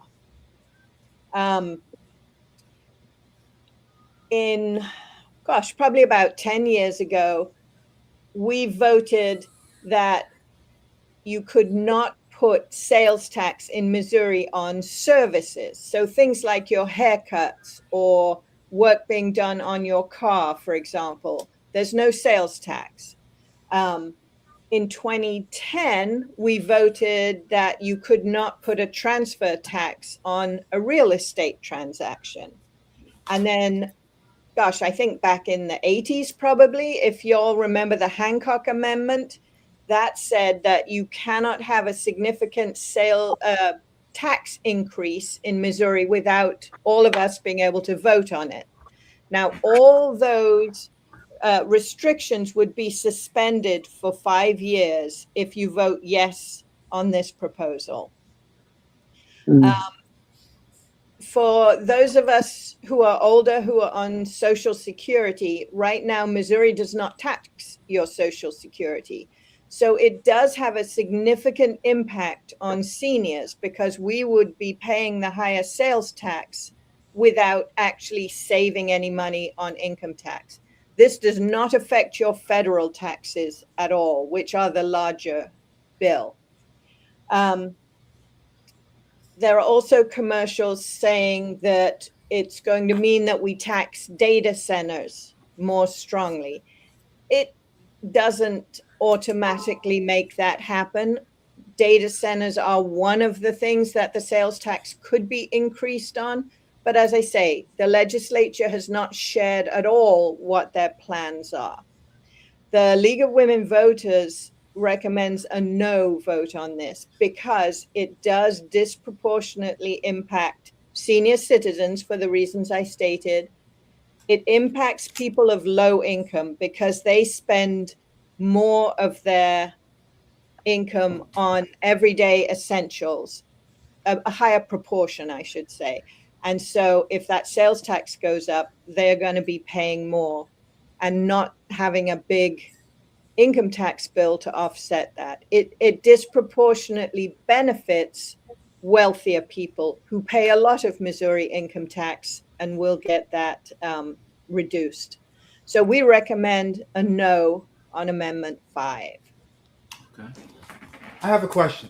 Yes. Last time I checked, a large portion of our taxes go to public education. Is that correct? Yes, but it is a mix of federal, state, and local money. So would this cut affect? It could. It could. So the Missouri state income tax brings in, I want to say, a little more than $8 billion currently. The income tax funds 64% of the state's budget. So you can see if you reduce it, you either have to put sales taxes up by a lot or services are going to need to be cut. Now, the legislature, they haven't shared what sales tax increases we're going to see on what items. And they also have not shared any plans for, well, if this doesn't work and we are short of money, what services will be cut. But I think it's fairly safe to say that something's going to have to be cut if it falls short. And it could be education. Understood. Any other questions, anyone? No more questions. I just have one more for Joan and Victoria. I know next week might be tough for you guys. I mean, for the League of Women Voters. Will you consider coming back next week? Yes, certainly. That would be the day before the election. I have it so on my it's calendar. our last chance to talk to you all. So and we love your pleasant. Could I just add one more? Yes, you may, Victoria. A couple of, I like to do my little reminders. No excuse absentee voting is underway. So if you want to avoid the crowds on election day, you can go and vote right now. Call your local election authority to find out the closest location to you because the St. Louis City, St. Louis County, and the bigger counties have some extra locations for no excuse absentee. Don't forget to bring your photo ID because you will have to have that in order to vote early. On election day, you can vote a provisional ballot if you don't have it, but that does not apply for this election, at least, to the early voting. And if you are somebody that likes to have the paper ballot mailed to you and you fill it in and mail it back, get that in the mail as soon as you can, because we all know the post office's service has been a little unreliable recently. So make sure you get that ballot in the mail as soon as you can. It has to be received by the election board at the latest on election day. So get it in the mail. Thank you. Thank you. And I want co-presidents of the league. Wait a minute, I want to add a request that you share this information with your friends and families and co-workers. We think that this is a very important election. So please remember to share this information. Vote no on amendments 4 and 5. Thank you, Joan. That's it. Thank you, Victoria. Any questions? Let's have. Yeah, I have a question for both of you. Who is pushing this no income tax for the state of Missouri individuals? The governor. This is a favorite project of Governor Keith. This is the governor. Yeah. Okay. He says he believes it will cause people to move to Missouri if there's no income tax. That's why he's pushing it. So he's following the example of. Let's talk a little bit more. He's following examples of states like Texas and Florida, who presumably have a lot of people moving into those states because of no income tax, which is an illusion, really, because Florida has beautiful climate, and so who wouldn't want to move there? Not because of the tax, but because of the climate. Yeah. And Texas, I have people who've gone down to Texas and they moved to Texas, former students, and they say they hate it. They are staying in Texas mainly because, again, the climate. And those states, Texas has money from oil that supplements their state budget. Florida has money from tourism. We don't have those same other sources of money. That's how they can have no income tax. Right. Well, the other thing that I read is excuse me, Dr. Parr. Okay, go ahead. Excuse the me, other thing Dr. that Parr. Dr. Parr, excuse me, and I'm only saying excuse me. We hold on to your question because we still have 5 more things to do today. And I know you got to hold on to that question. I know it'll be out of sequence. However, we've got to move on. We've got to hear about ancient African history. We also have an interview from the Bell campaign. We also have a couple of other things that we need to do. And as a producer, I love your intellect, and we can talk all day. So, Dr. Sage Norman Ross, Elder Sage Norman Ross, can you update us and tell us where we are in our look at ancient Kemet or African history?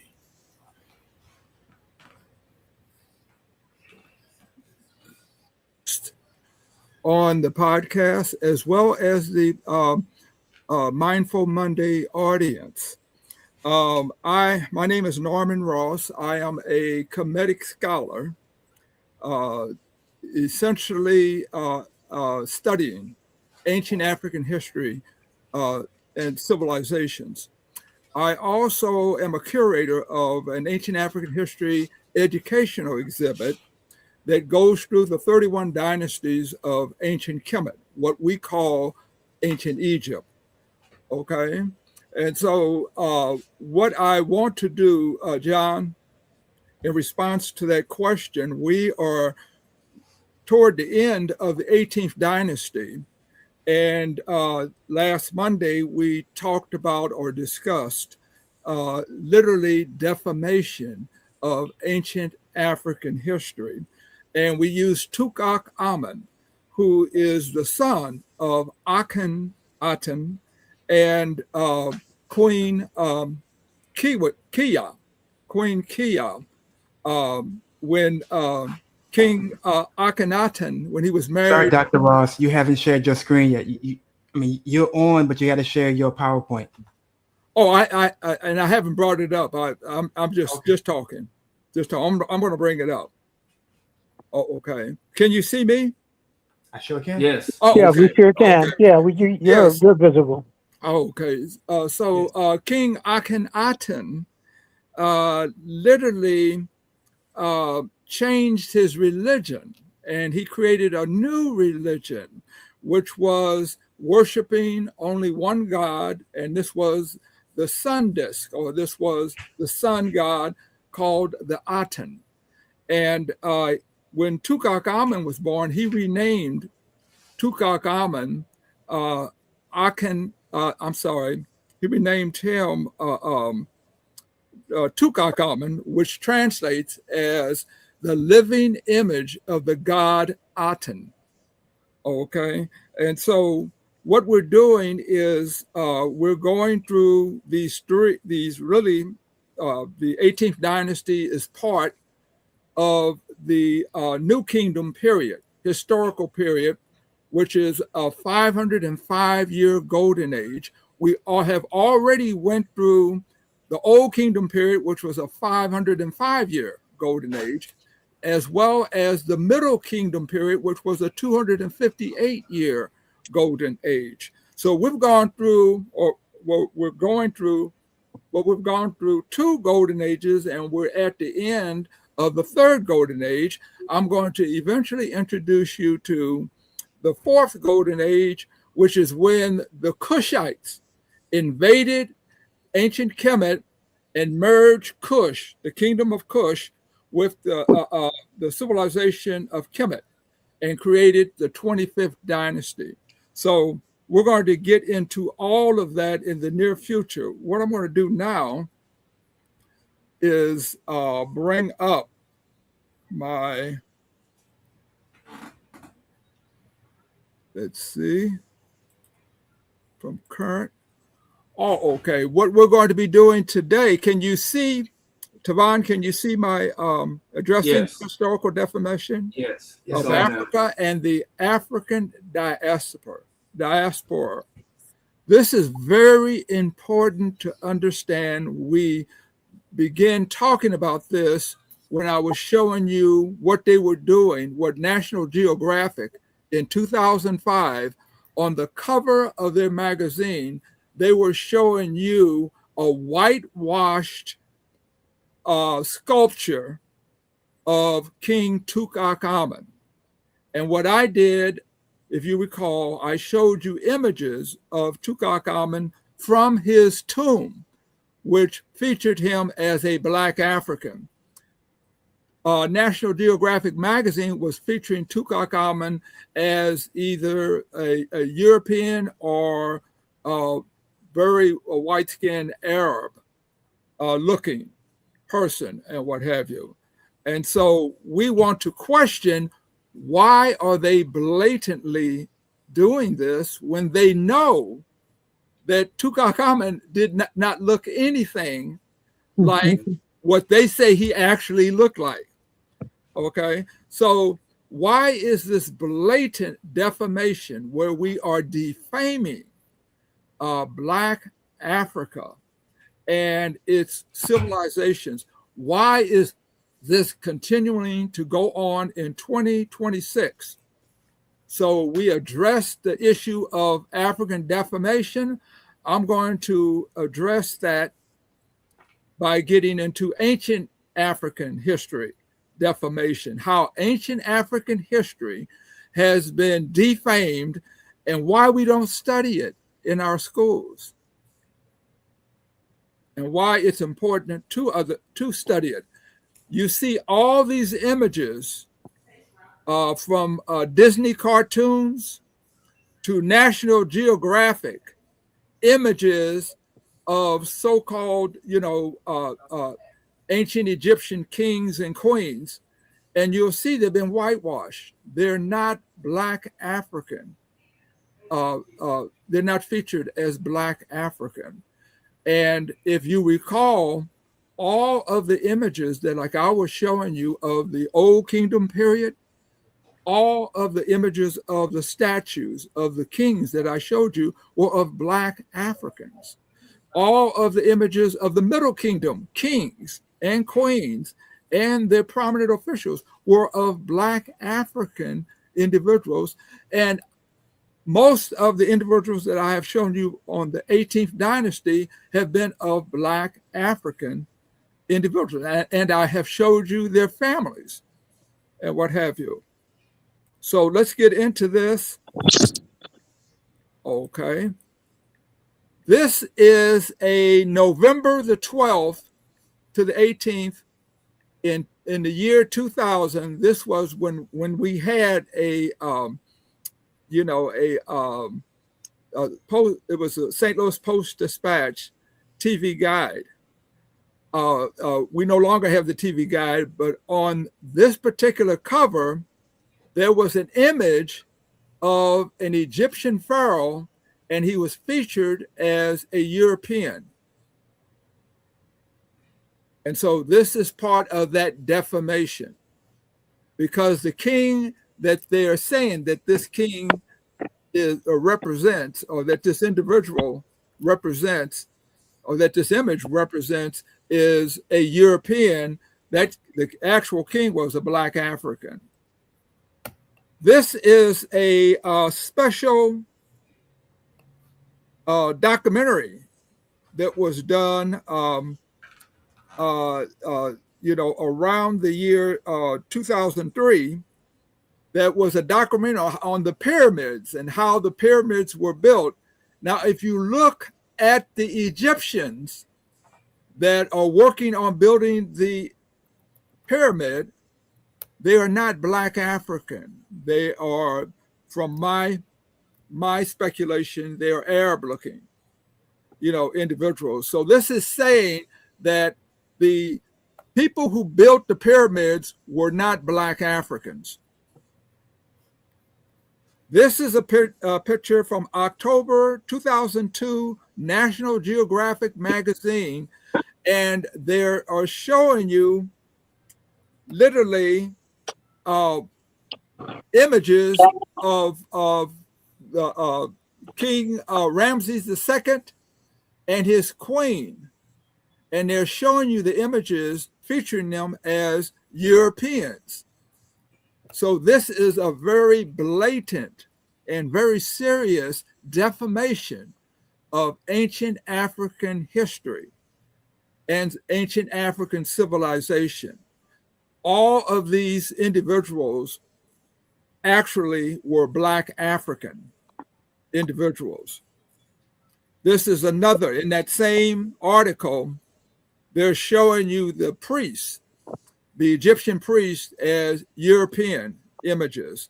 And someone, an Egyptian resident who has just died, they're showing you him as a European image. This is an interesting one because this was in a National Geographic magazine around 2004, and the images are supposed to be King Akhenaten's court, and the person who's in the front there, that is supposed to be Queen Nefertiti. But you look at the images, and these seem to be images of Indians. From my speculation, they seem to be Indian featured. So here's another aspect of that defamation where they want to show you ancient Egyptians of any other race except Black African. Okay. This is that 2005 National Geographic magazine cover where they're featuring Tutankhamun. Remember, in the magazine, they're saying they did a scan. They did a CT scan on the mummy of King Tutankhamun. And from that scan, they were able to give the data to a sculptor. Her name was Elizabeth Dons. And this is what she sculptured.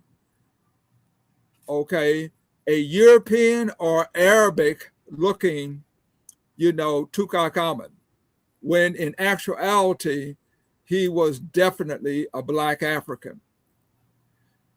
Now, National Geographic in 1963, these are actual statues that came out of Tutankhamun's tomb, and National Geographic featured them in their magazine. Now, why would they feature an image of Tutankhamun that looks nothing like the actual images that came out of his tomb?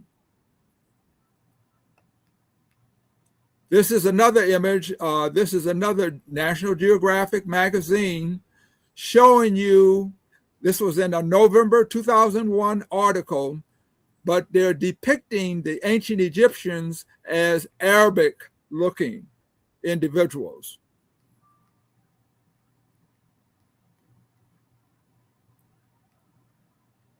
In this particular picture, this was in September 1998 in National Geographic magazine, and the pictures of ancient Egyptians, to me, they seem to be,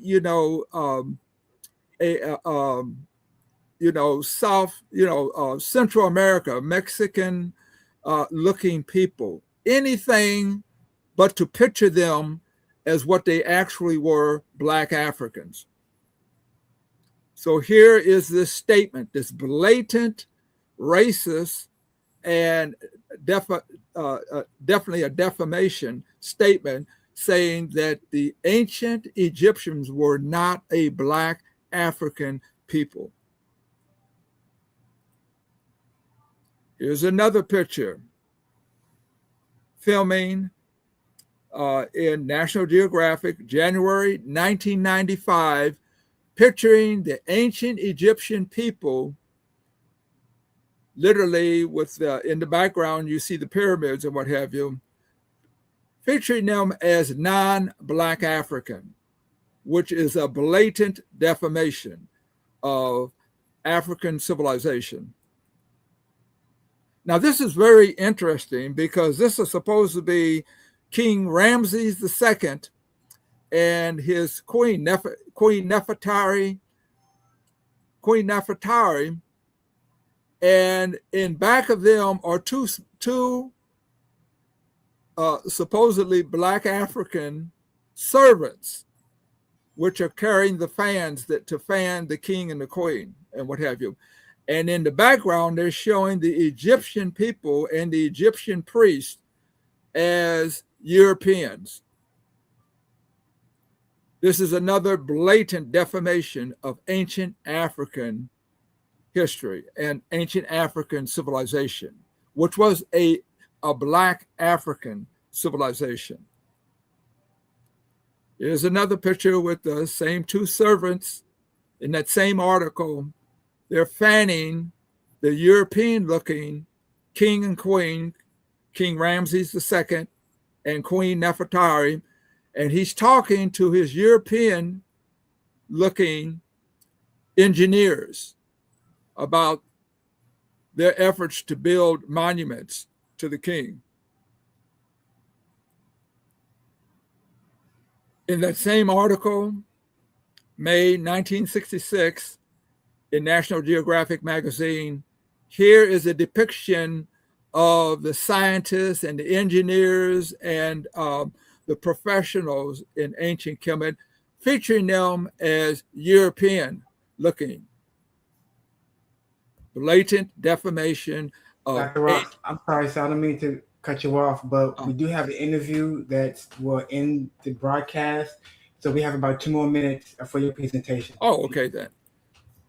Oh, okay. Here was a movie by Disney, which was The Prince of Egypt. Some of you may remember this picture. And literally the characters, the animation featured all the characters as Arab looking and what have you. And I just want to say that right now, the country of Egypt is trying to hijack the Black African civilization of ancient Kemet. And this is very serious. This is more serious than we think. And it has been going on. In the past, it was with European features. Now there's more or less, other non-Black, races that are featured to demonstrate that the ancient Egyptians were not a Black African people. And I'll end it on that, Tavon. Thank you very much. Let me say this at this point. One of the features that we normally have on the program is a notice of funding opportunities. If you are interested in hearing about some grants that are coming up, we'll be glad to send that information to you. We are running out of time, and we want to make sure that we are true to our word, Dr. Cross and others, that we actually do it's the political season.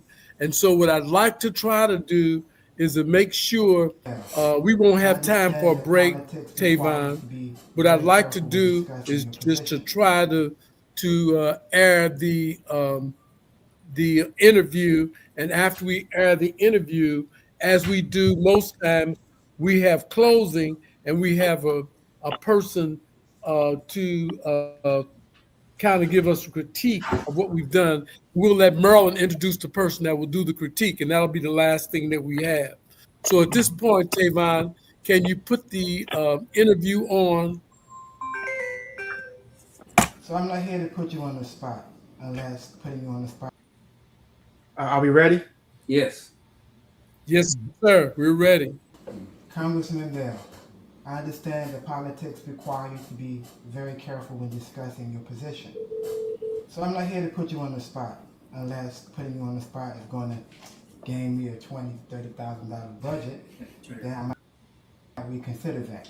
However, but seriously, you know as I know that there are important things that we must accomplish. And we also know that we need the authority, the support, and resources to make that happen. Does that ever genuinely frustrate you when you don't accomplish what you really set out to do? How do you feel about it, and how do you manage that? I think you summed up life in a couple sentences. There's always that feeling of having to push that boulder up the hill. And interestingly enough, when I came into office, prior to this, I was county prosecutor. Right. I didn't answer to a board. If I wanted to implement a policy, I could just do it. When you come to Congress, you're one of 435 members. And so you can't get anything done without what I call the rule of 218. Right. If you don't have 218 votes, you don't have one say. If you have 218 votes, you can do whatever you want to do. And so when I came in, I was told as a freshman member, you'll never pass a piece of legislation. Just don't just know that that's going to happen.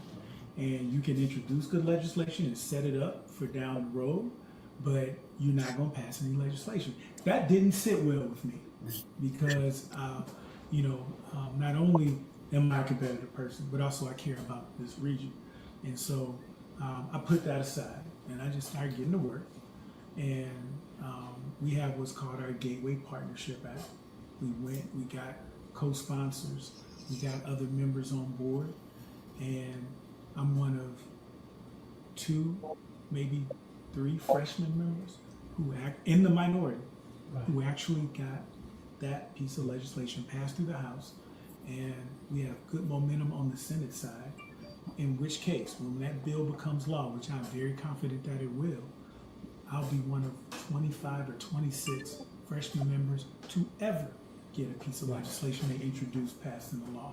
Now, there's always more to do, but I'm proud of that because when I came to office, I was asked, what do you want to be known for? And I think that's a good question. Of course. When you think about elected officials and leaders.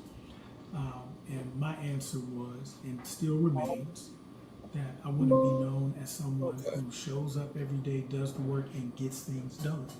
You can be a showboat, or you can be a show horse or a workhorse. You can't be both, because if you working, you don't have time to do all the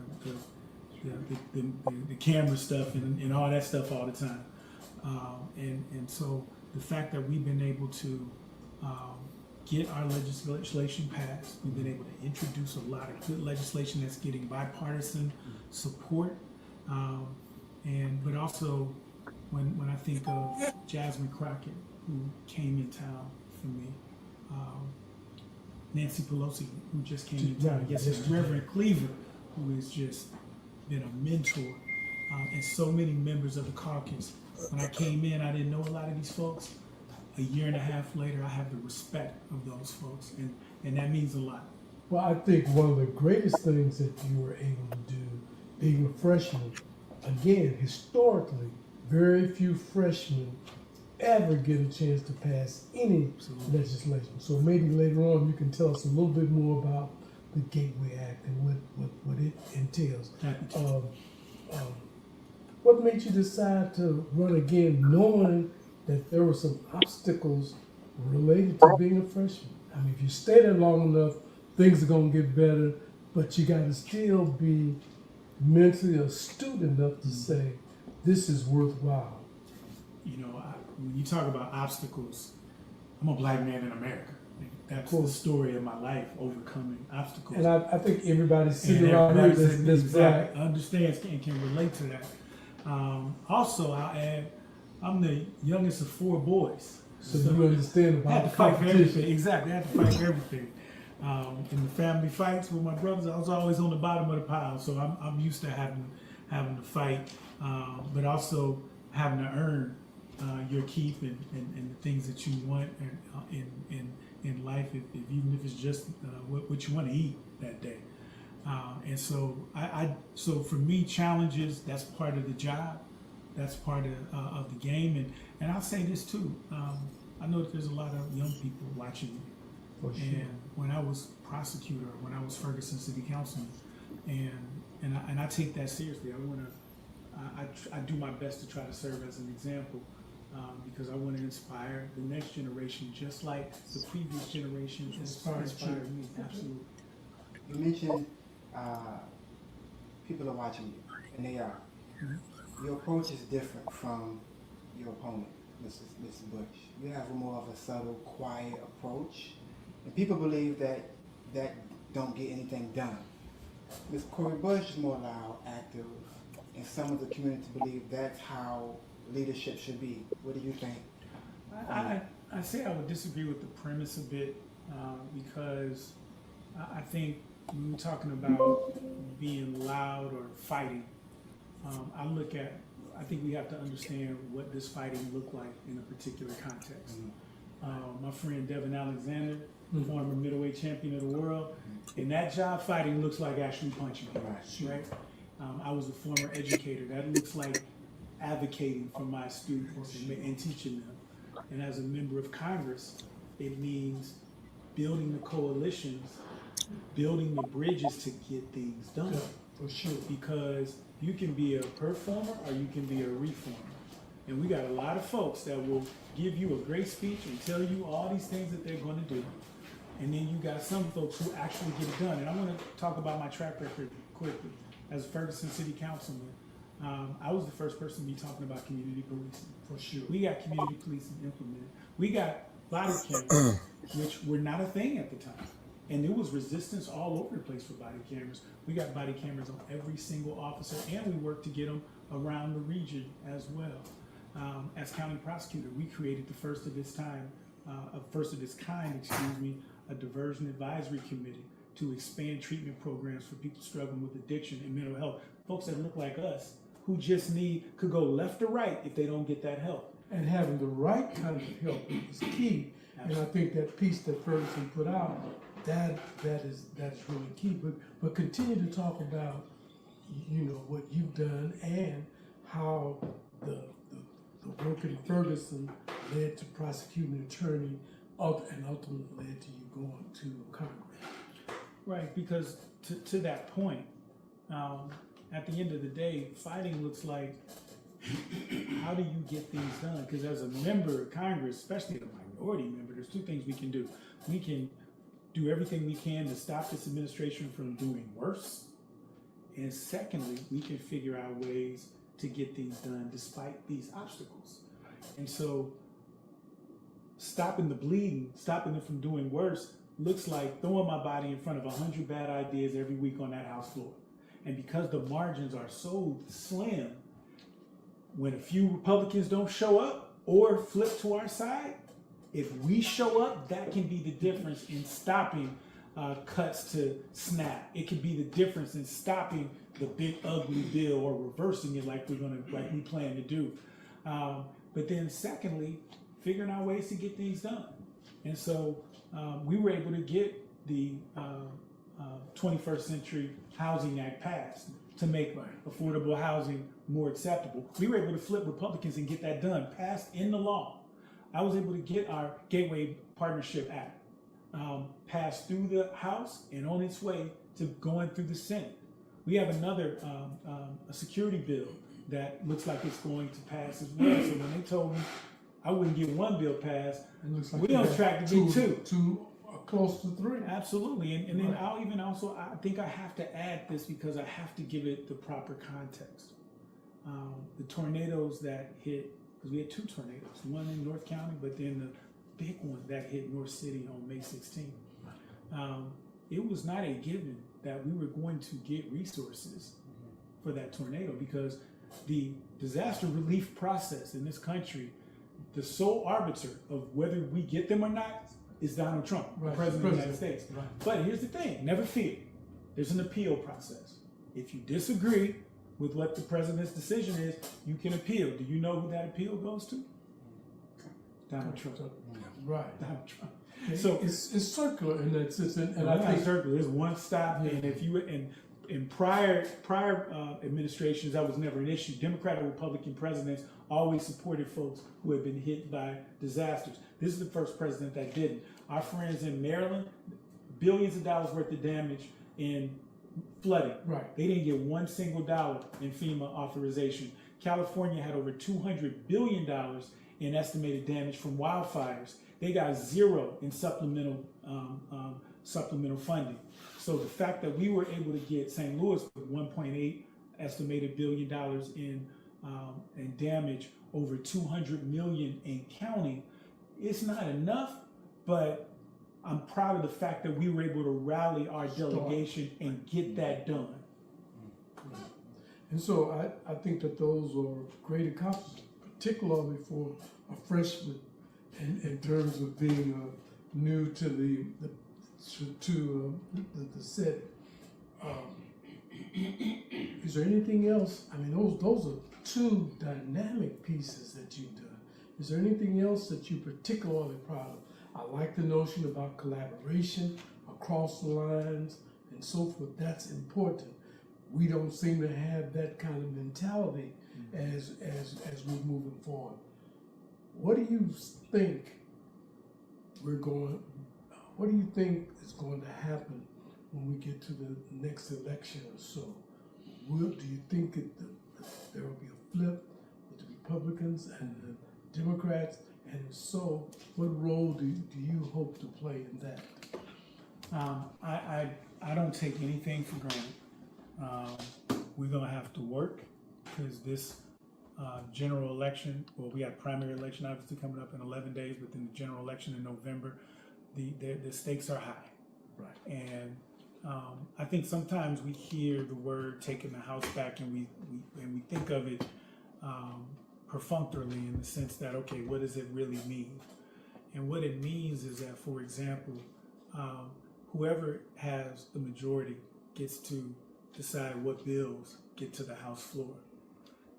And I'm very excited about being able to cast my vote for the first Black Speaker of the House in Akeem Jeffries come January. Secondly, I serve on the Oversight Committee. And on the party in the majority decides who gets investigated and who gets subpoenaed. Right now, while we're looking at these Epstein files, and what people need to know is that This is the largest sex trafficking scheme this country and probably this world has ever seen. But we have Republicans who refuse to force witnesses to come and testify under oath with that right hand in the air. They keep letting them come informally where they can just say things, but there's no punishment for lying. We take the majority back, we get to control the investigations and get those people subpoenaed where they have to come in, raise their right hand, and testify under fear of perjury. That's a big difference. And I was proud when Nancy Pelosi came in town. That was the committee that she also started on the Oversight Committee. And so I was asked to be on that committee because of my prosecutorial background. And we're going to continue to prosecute the corruption that we're seeing out of this Trump administration. That's important. And you spoke earlier about the tornado. What housing and workforce kinds of things have you suggested to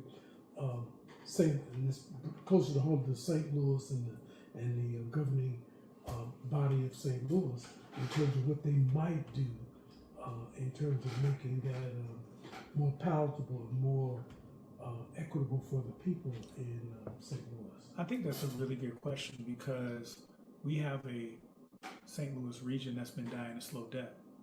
And I'm gonna tell you right now, my priority is St. Louis, the St. Louis region. Yes, there are other issues going on around the world and we'll deal with those and take them seriously. But my priority is right here. And we have been losing population, we have been losing industry and jobs, and most importantly, opportunity. You know, I taught at the community college for 10 years. Okay. Our best and brightest students, we had students that were ready to go on to 4-year schools and did that. I'm proud of some of them. I got a couple students that graduated from law school. But many of them overwhelmingly felt that the best opportunities for them lie in other places. We got to change that. And we have a dynamic in this region that has to be addressed where we are not focusing our resources regionally. We're all in our little silos. And when we look at places like Indianapolis, when we look at Detroit, what they're doing, I'm going to go back in the day a little bit and look at Atlanta 30, 40 years ago and the work that they were doing. Matter of fact, they have a saying, we're the city that's too busy to hate. And when we look at what they were doing, they were investing in their downtown and their inner core, like North City as well, and building out from that, including the airport. So if we're going to address this, if we're going to wake up this sleeping giant that I call St. Louis, then we have to address those infrastructure issues, which include our airport, because we are strategically located to be a huge transportation hub, few hours flight from everywhere, right? Right. And we need to be able to invest in that infrastructure. We have a huge healthcare infrastructure that we need to be able to leverage and expand. We have a huge startup, a huge defense footprint. The pieces are in place for St. Louis to be a major metropolitan area once again, but we're going to have to start working together, rallying around one another and get it done because it is very much doable. So the real question is, how do you help the leaders that are already supposedly leading and they're not collaborating? How do you help to bring about that kind of collaborativeness? It's not enough to see the big picture. That's just not enough. How do you help people do the collaboration? Like, for instance, St. Louis Public Schools, they're talking about closing 20 plus schools. And the Catholic Church and St. Louis Public Schools did that previously. And in every single case that they did it, that community that was surrounding those schools lost population and so forth.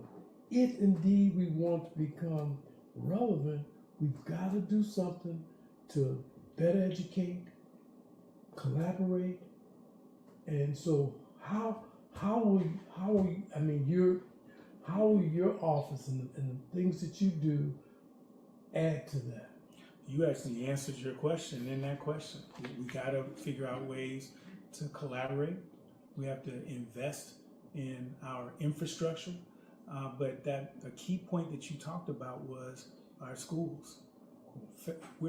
the way that a region grows is by attracting families back, right? Right. And families aren't coming back if the schools are failing in some areas. And too often, we kind of concede that certain areas, if their schools are failing, that's okay, and that's not all right with me.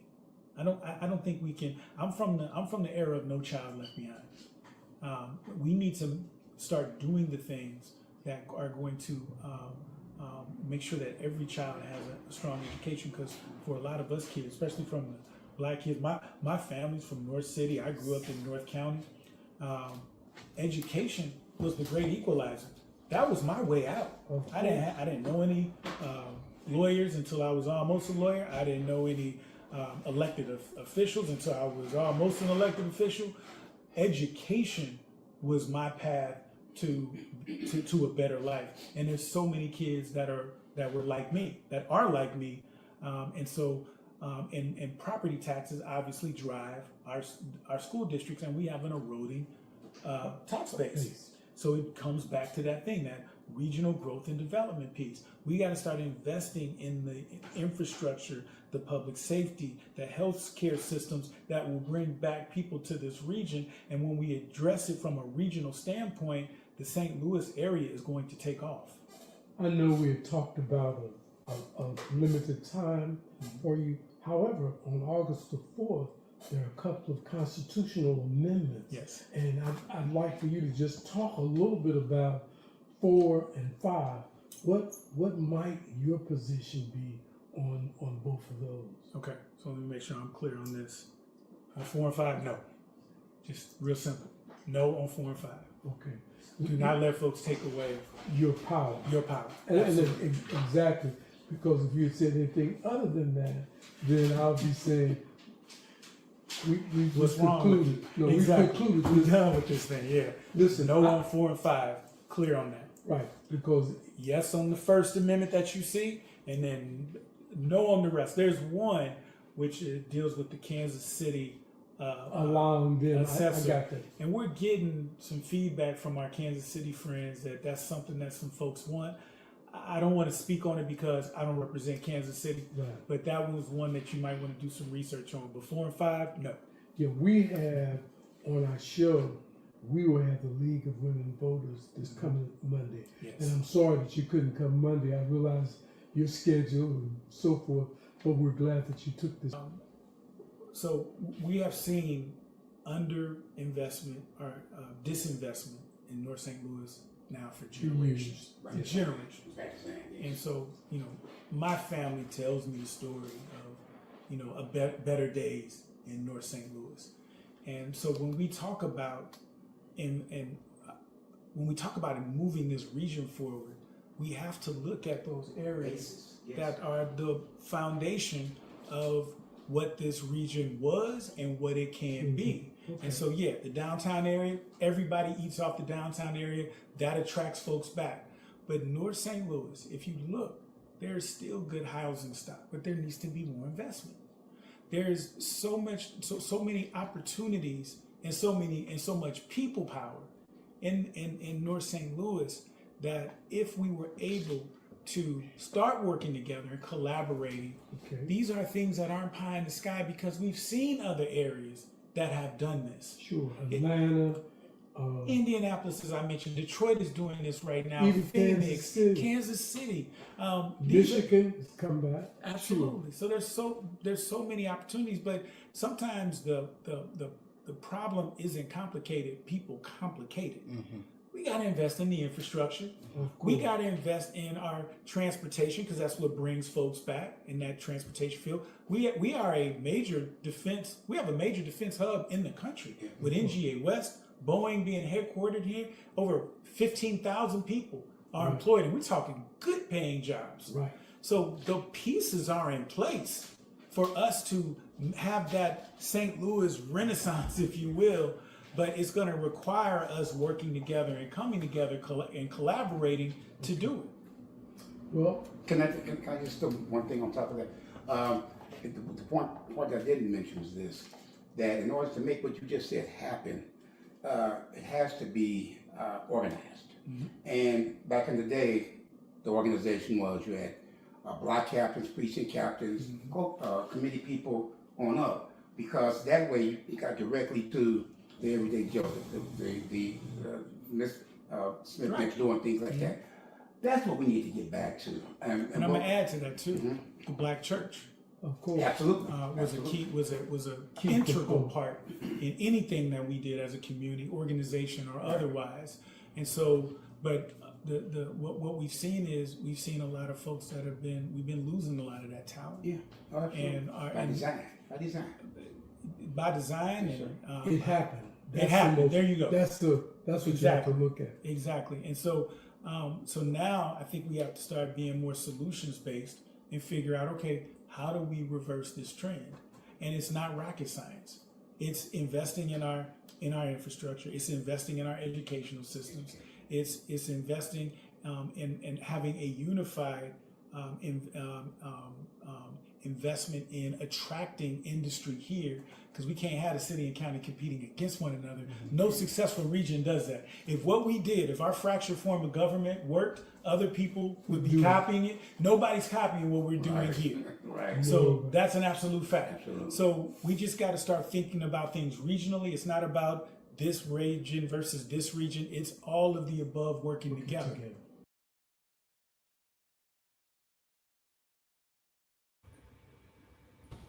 Dr. Jackson? Right, Tavon. You did some excellent editing. I think that was great.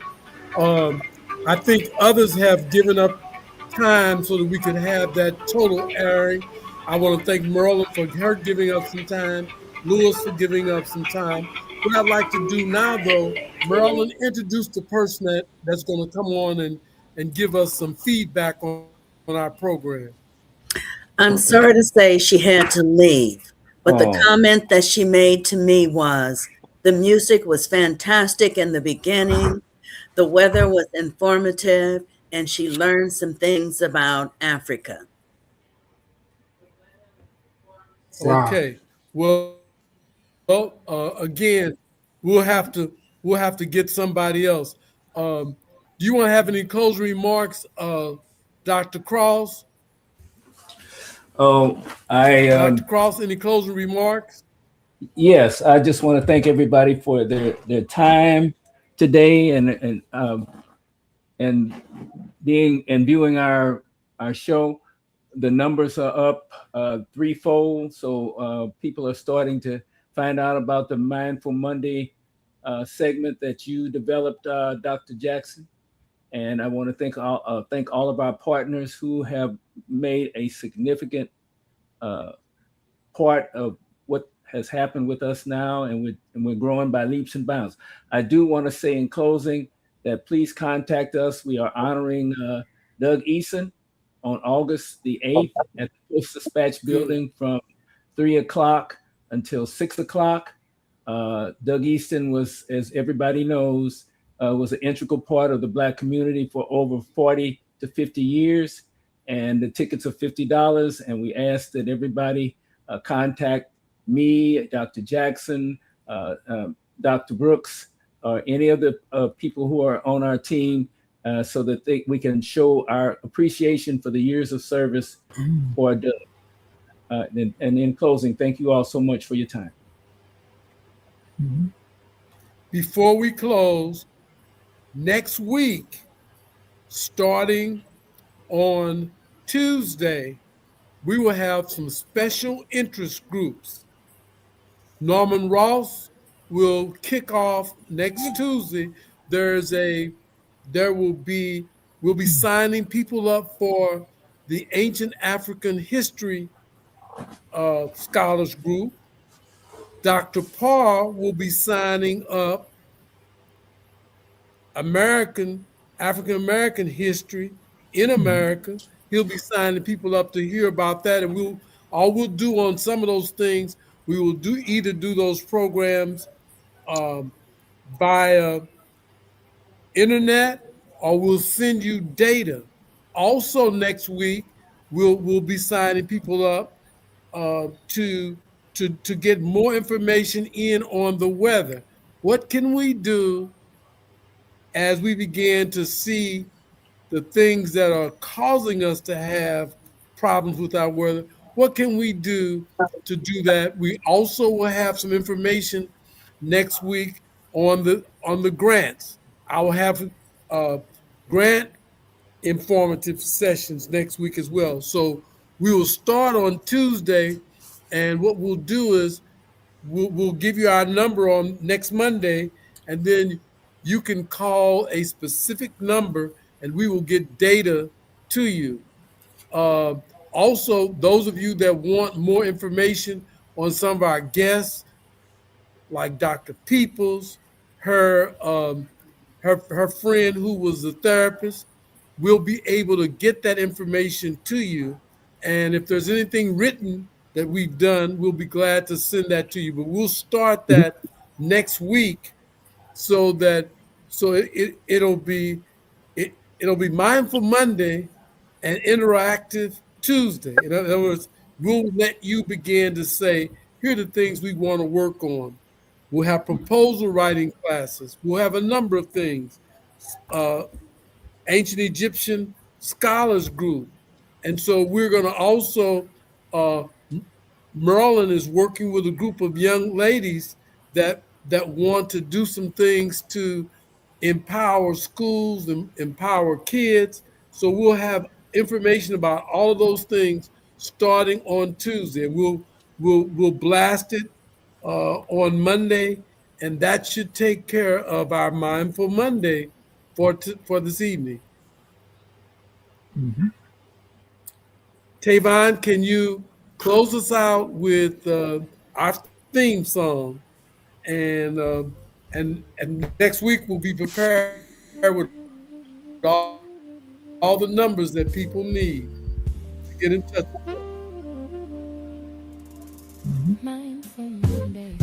Oh, okay. Mindful Monday. Take a breath today, not to escape the work, but to center the why behind it. Be present in your purpose. Move with intention, not urgency. Lead from peace, not pressure.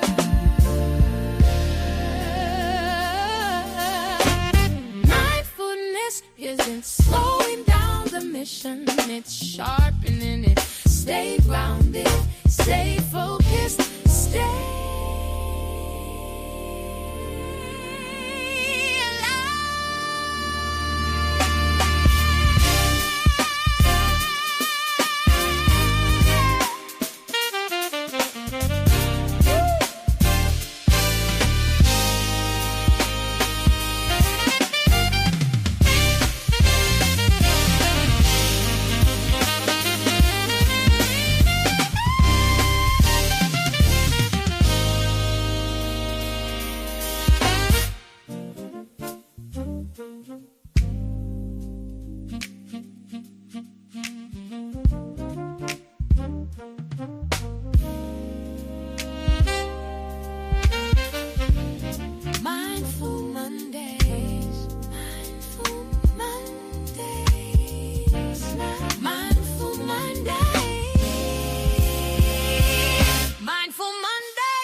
Mindful Mondays, Mindful Mondays, Mindful Mondays, Mindful Mondays. Take a breath today, Mindful Mondays, Mindful Mondays, Mindful Mondays, Mindful Mondays, yeah. Mindful Mondays, Mindful Mondays.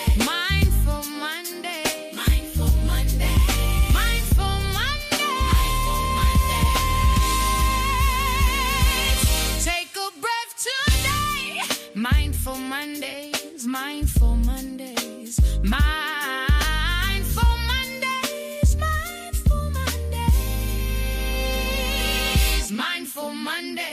Take a breath today, mindful Monday. Take a breath today. Take a breath today.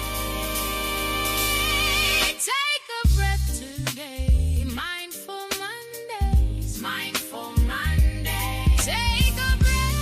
Take a breath. Take a breath. Take a breath today. Mindful Mondays. Mindful Monday. Take a breath today.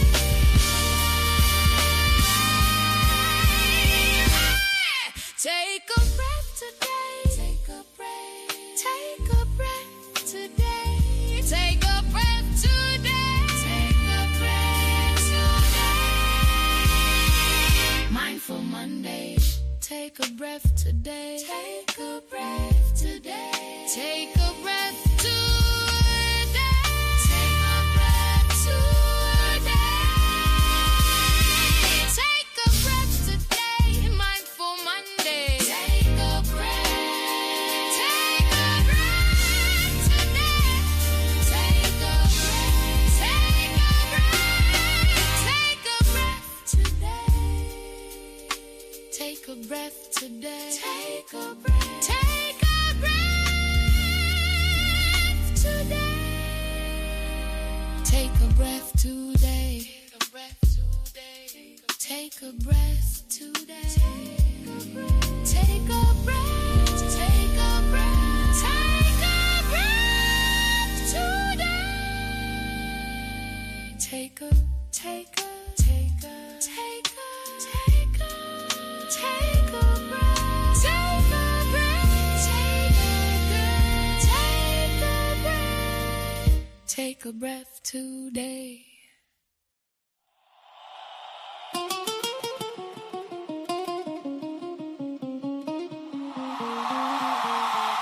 Oh, yeah. City Vision. This for the people.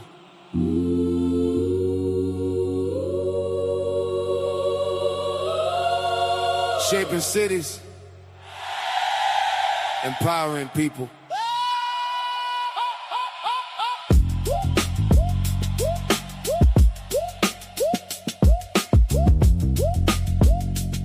We shaping cities.